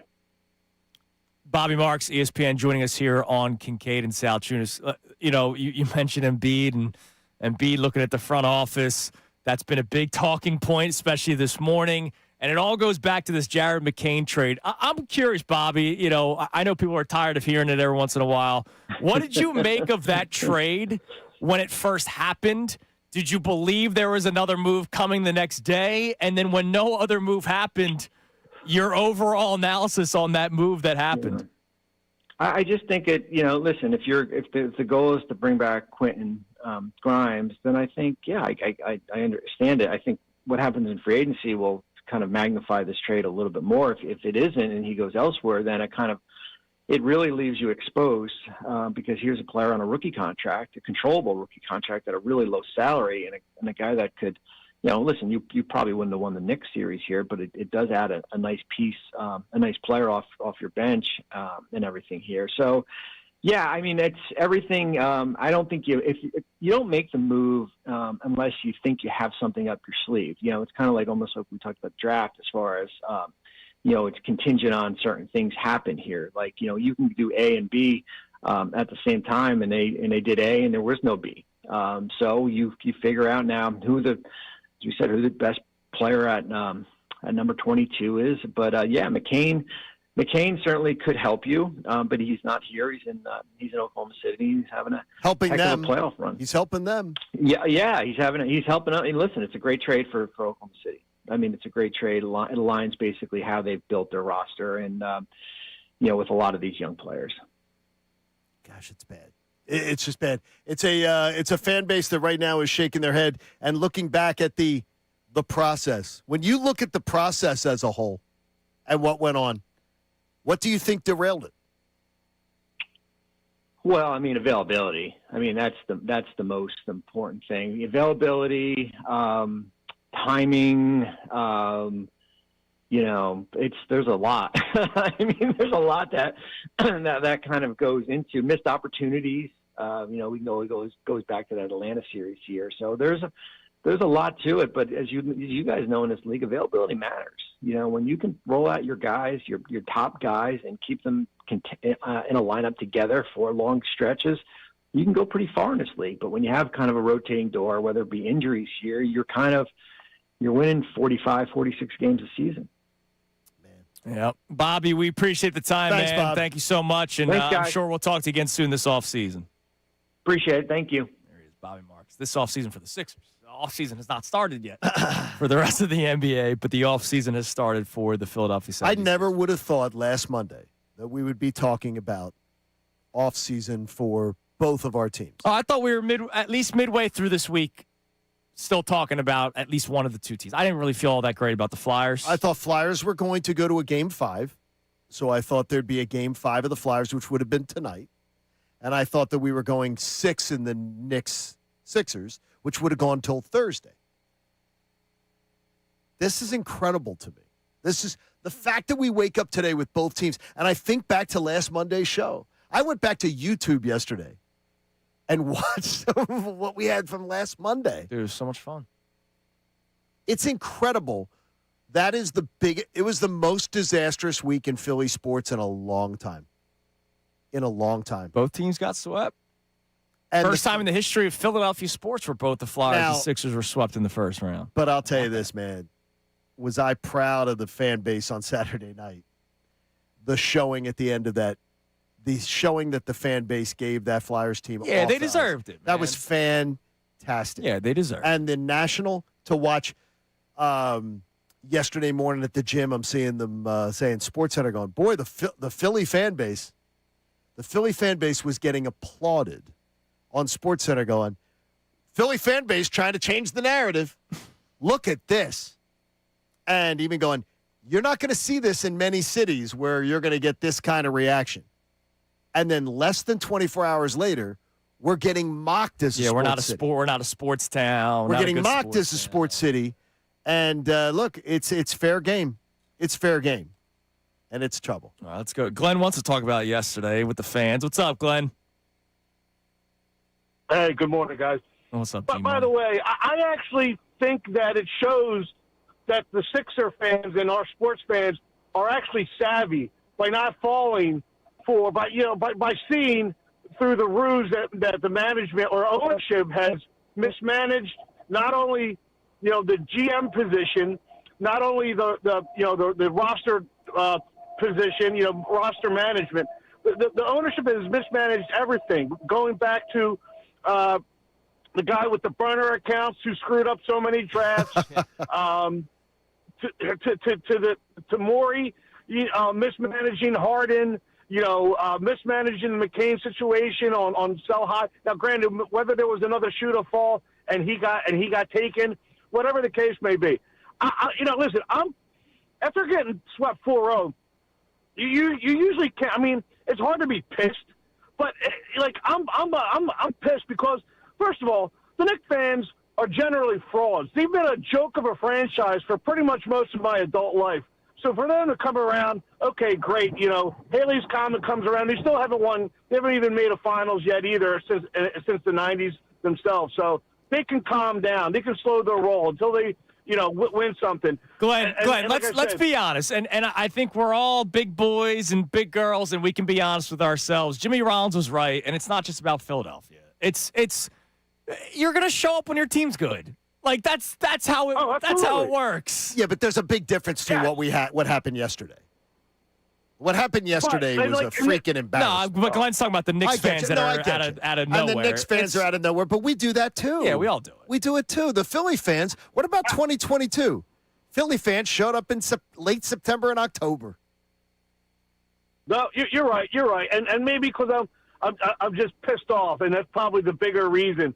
But you know what? It's and then you got the Flyer fans. Listen, we can't put each other against each other because I'm thrilled the Flyers are relevant again. But let's not lie. The Flyers fans, like the hardcore Flyer fans, have been out in the desert for the last 15 years. So, for them to kind of say, oh, pump our chest, this is what real Flyer fans are like, let's slow that roll too. But, I don't know, man. This weekend was bad. I literally was doing something, and I tuned in about 10 minutes after 3 o'clock yesterday, and the first time out said, oh, the Knicks off to a flying start. I think I watched 5 minutes left of the game. It was that bad. I'm like, I can't watch this. There I we can't go. watch it. Yeah, no, it was rough, Glenn. Thanks was for the call, terrible. man. It's just another chapter in this franchise over the last 10 years, right? Like, it's you see how it could be good, and then you get reminded that it's not that great, and other teams could just be better. We saw the Sixers beat the Celtics in 7 games. The team that everybody was saying was destined to make to the NBA Finals, right? They were the odds-on favorite.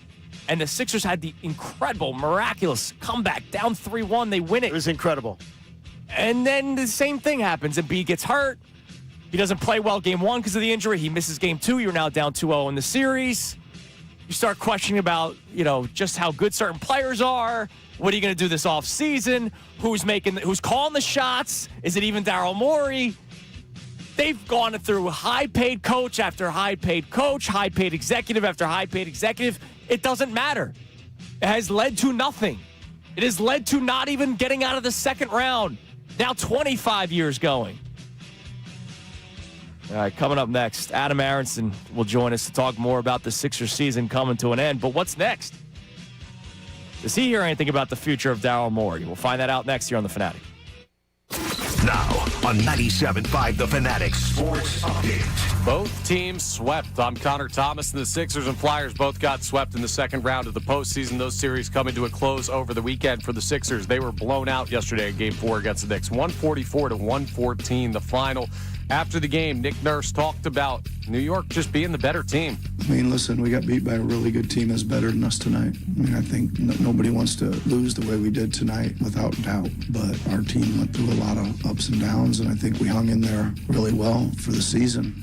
But unfortunately, their season is over. Now it's on to the offseason with a lot of questions about Daryl Morey, Nick Nurse, who you just heard, the future of Joel Embiid, a lot of questions for the organization that we'll keep you updated on. The Flyers are also headed into the offseason, falling in overtime to the Hurricanes on Saturday. For them, the big question is how much will the rebuild be accelerated by the strong performance they had this season? We'll keep you updated on both offseasons as they get rolling. The Phillies won another series, taking 2 from the Rockies. Kyle Schwarber went yard twice in the 6-0 win yesterday. Christopher Sanchez, 7 shutout innings on the mound. They have the night off tonight before they head up to Boston for a 3-game series with the Red Sox starting tomorrow. We'll talk to Adam Aronson coming up next for his reaction to the end of the Sixers season and the loss in the series to the Knicks. I'm Connor Thomas for the home of the Sixers, Flyers, and Union, 97.5 The Fanatic and The Fanatic.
Now more of Kincade and Salciunas. 97.5 The Fanatic and the Fanatic app.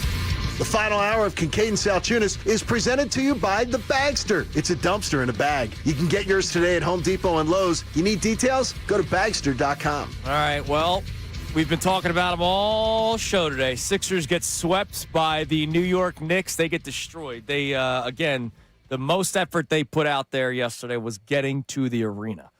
The game itself basically didn't have to be played.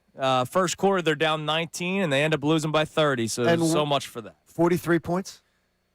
That's pathetic. It was a bad loss yesterday. That's pathetic. Bad loss for the Sixers, Johnny. Bad loss for the Sixers. Another season comes to an end, and no, they did not make it to the Eastern Conference Finals. But joining us now covers the Sixers for the Philly Voice, and of course, another great Temple Owl. I mean, we own this damn Don't place. Our man Adam Aronson, Sixers Adam, joins us. What's up, Adam? Good morning. Hey, thank you guys for having me. Thanks for coming on. I mean, you saw the game yesterday. We're not going to unpack that game yesterday. Now it's about what else is new with the Sixers, what's next. So we'll start with the front office, Adam. Last year, Daryl Morey announced his return himself, right? Like, there was no reports. There was like, no, I'll be here next year. What do you think happens this offseason for Daryl Morey? Yeah, you're right. Last year, as soon as Game 82 ended, Daryl Morey said that he would be back, that Nick Nurse would be back. And this year, it was not clear to us reporters on site whether or not the post-game press conference we had with Nick Nurse was also his exit interview, because other players who we spoke to, those were their exit interviews. It was not made clear to us, and we were told that Daryl Morey was already on his way to Chicago for the NBA Draft Combine, so he would not be speaking, and that there would be an availability scheduled at a later date that has yet to be determined. So people can read into that however they'd like.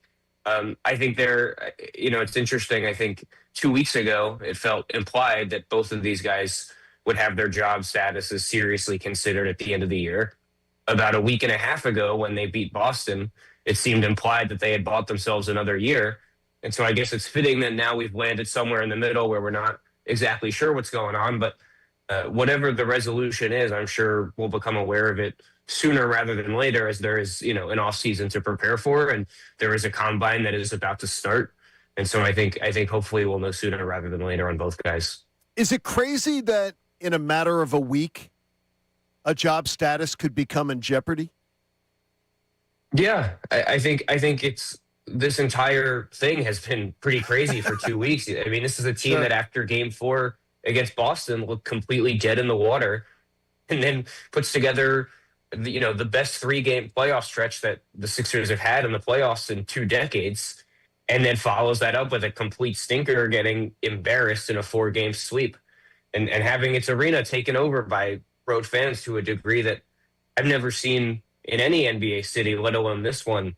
And that's sort of what I think is going to be the most challenging part of the offseason ahead for the Sixers, is parsing how much good they can take from those 3 games against Boston, and how much they have to take away from the other, I think, 91 games that they played from opening night on. Because, I mean, optimists will tell you that stretch against Boston provided a proof of concept for what all of this was supposed to be. And, that these guys playing together so infrequently has contributed to our lack of seeing this upside more often, but that there's clearly something great that can be built here. And skeptics would say that in 2 seasons, we've seen 3 games where they looked like that. And I think both arguments have some validity to them. So it's just been a wild sort of roller coaster nature of this. And, asking players and Nick Nurse about it after yesterday's game, I think everybody is struggling to figure out exactly what they should even be taking from all of this, because the highs were so high and the lows were so low. Adam, do you buy what Joel Embiid was saying after the game yesterday, talking about how the season was a success because, his knee felt good, and talking about the future? VJ is going to get better. Paul George is coming into form. Maybe also realizing that Paul George is going to be another year older. How much did you buy into what Embiid was saying yesterday? Well, I buy into it in that I buy into the idea that he believes it. I think there are questions that can certainly be asked, not just about Embiid and his ability to hold up over the course of not just an 82-game season, but the Sixers' hope for playoff rounds. But also, the remainder of this roster, and if there's enough to, even if Embiid is, healthy and somewhere near his best, to keep the group sort of afloat. But I think the biggest thing to me, what was most interesting, because I asked the question that elicited that response from Embiid, said he made a comment in January, right at the end of the month, when he had been playing basically every game other than back-to-backs. He looked like an MVP type player again. He's scoring 30 points a game. And he had said, this was just a trial run for me this season. And the fact that he had accomplished that based on the health issues that he's encountered over the last couple of years, he felt it was already a success regardless of, what his stats ended up looking like or what ended up happening with the team. I don't think he was commenting that this collective Sixers season has been a success. And he even sort of prefaced his comment with, I know this is like the wrong way to think.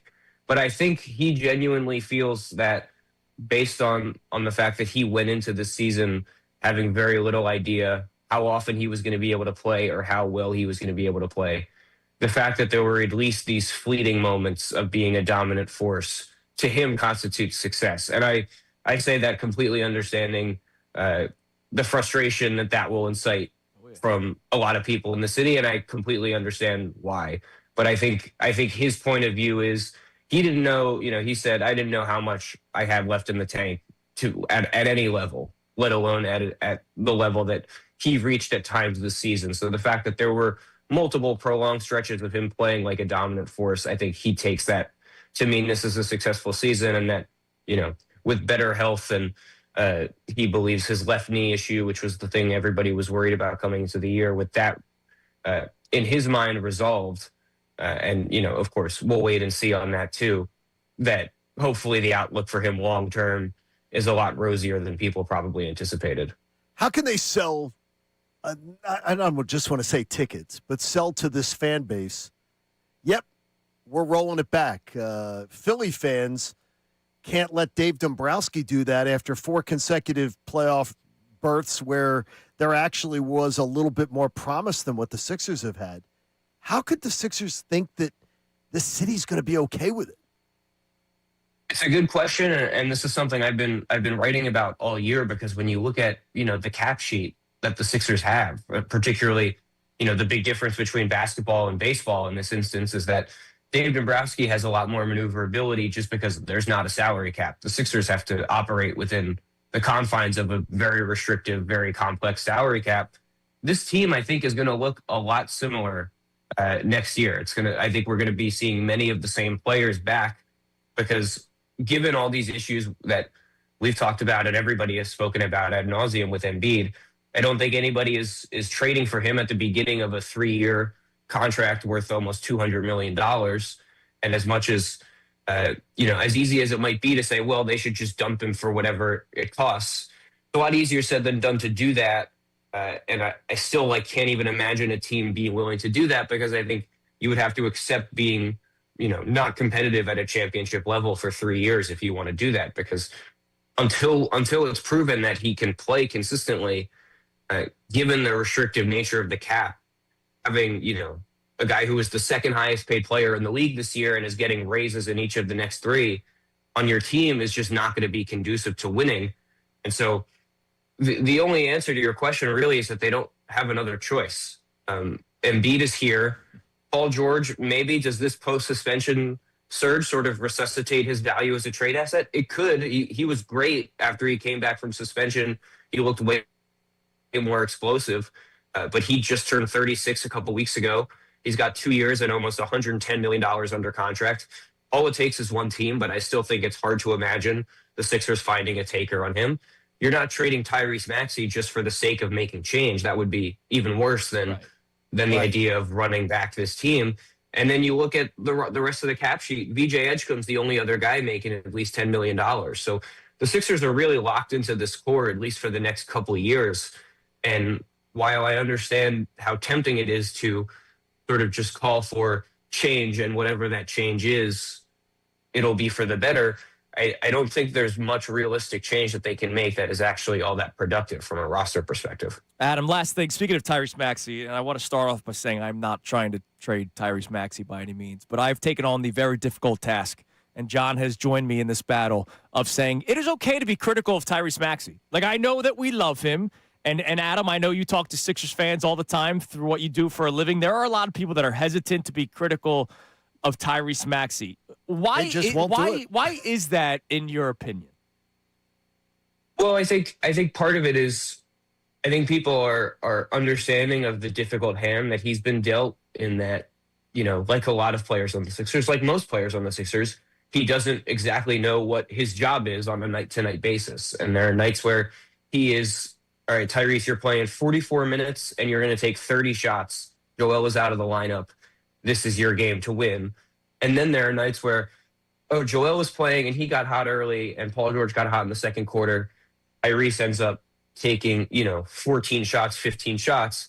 And I think people are also, I'll say this. I think so many of the issues with the Sixers over the last couple of years have been drawn up to a lack of consistency, a lack of availability.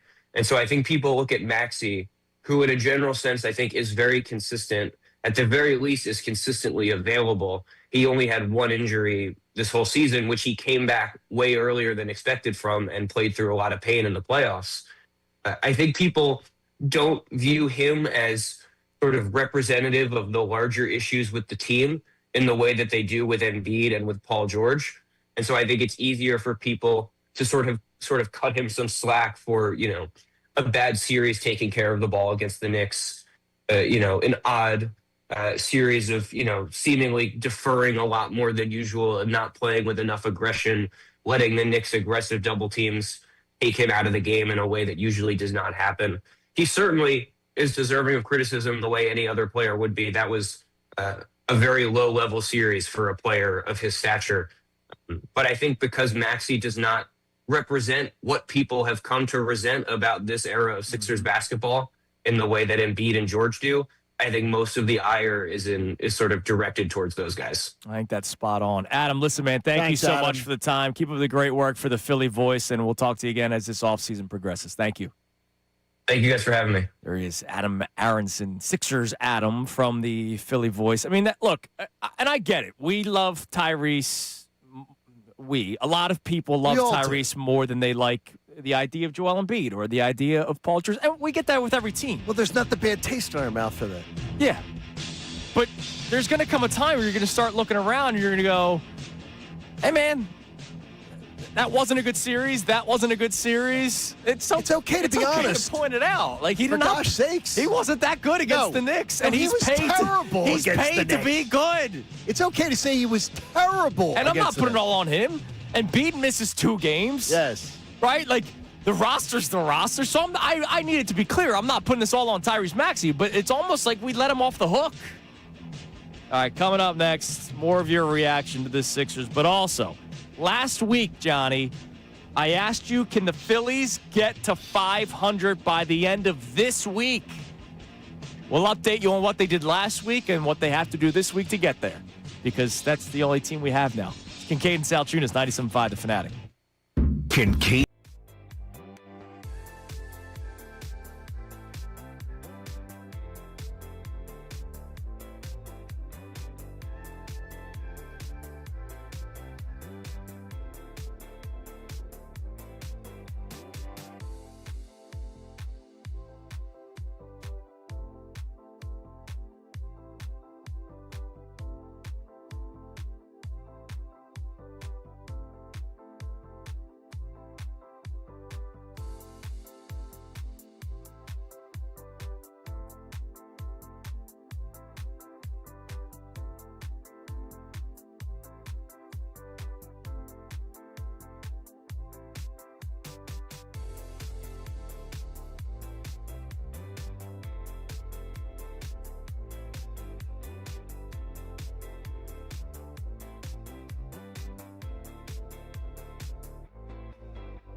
is Kincade and Salciunas, 97.5, The Fanatic.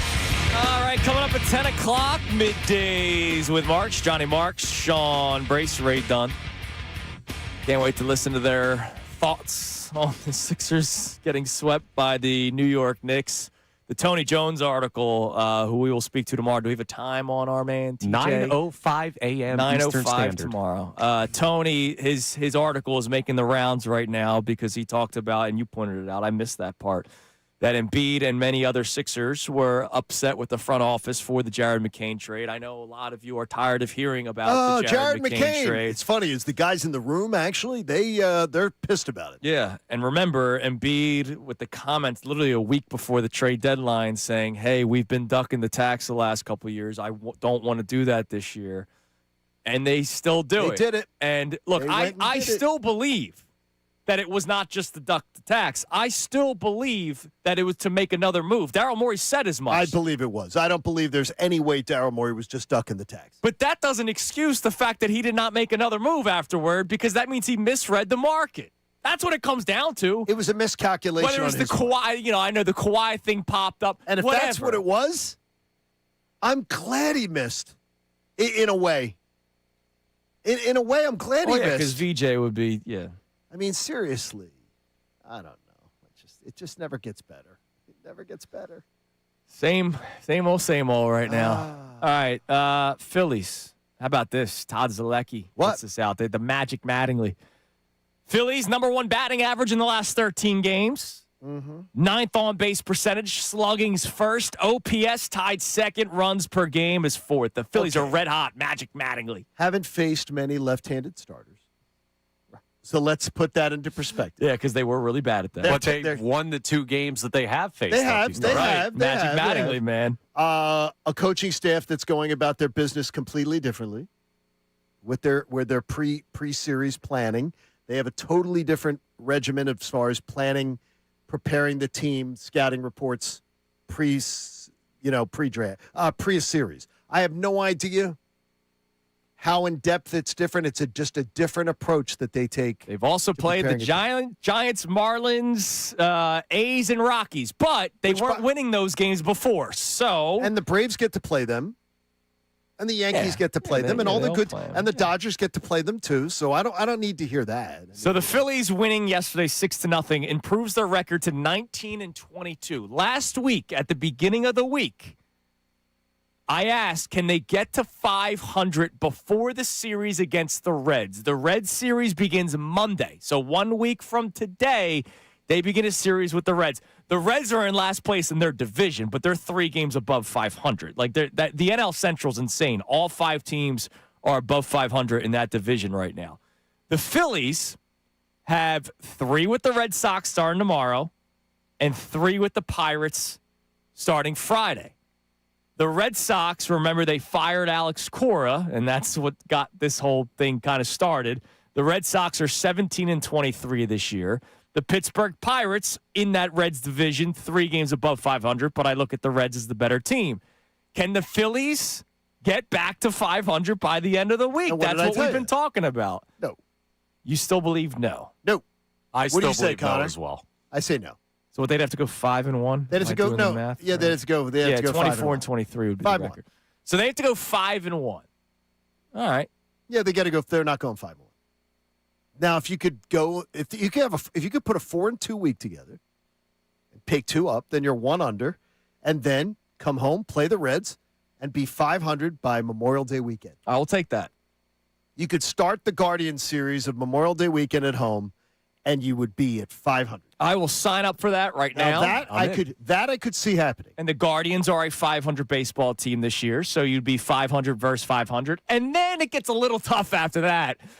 Padres, Dodgers, Padres, both tied for the NL West lead right now. That gets a little bit more difficult. So that's why we've been talking about it for weeks now, that they had it to capitalize on this stretch that they're playing right now. And to their credit, they have been.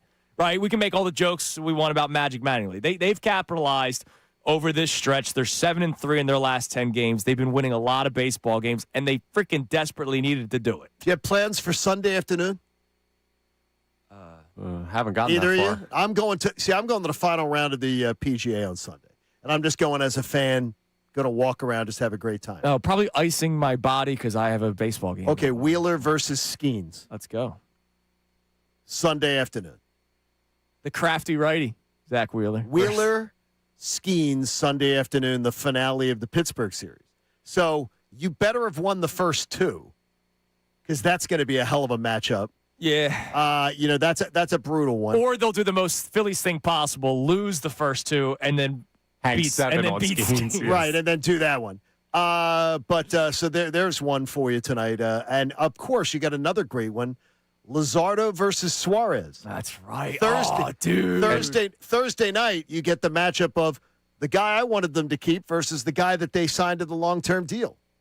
And I'll be in Fenway for that one. I cannot wait. That's going to be so much fun for Phillies fans making that trip. Connor, you must get on television. I've had enough screen time these past couple weeks. I'm incognito up there. No, Connor, you're never really incognito. So you got to wear your Phillies stuff. Do you wear the shirt, the Phillies, the stinky shirt? No, absolutely Please not. Yeah, don't do that. They're going to think they're at the seafood market. The people if I wear next that to thing. be like terrible. Smells like old fish. Listen, I hope today was therapeutic for a lot of people. We appreciate. We had a lot. You feel better? No, I don't. No, but I hope other people. Sorry may. about that. Like I, you know what? It was. I saw a lot of people angry about the Maxey stuff, so I'm glad that like you could turn your anger toward us. I'll take that. I'll take the Bolts. Whatever helps you sleep at night. I don't know what people watched. Look, Middays with Marks will continue. We'll be back at it tomorrow. We're going to keep an eye on this story about the future of both Daryl Morey and Nick Nurse. Tony Jones is going to join us coming up at 9:05 tomorrow. He's the one that had the big story. We'll see Amy just how upset those guys Amy were. may think we're nuts. Amy will be with us. Well, she always thinks we're nuts. Everybody have a great rest of your day. We'll be back at it tomorrow at 6. See ya. Now on 97.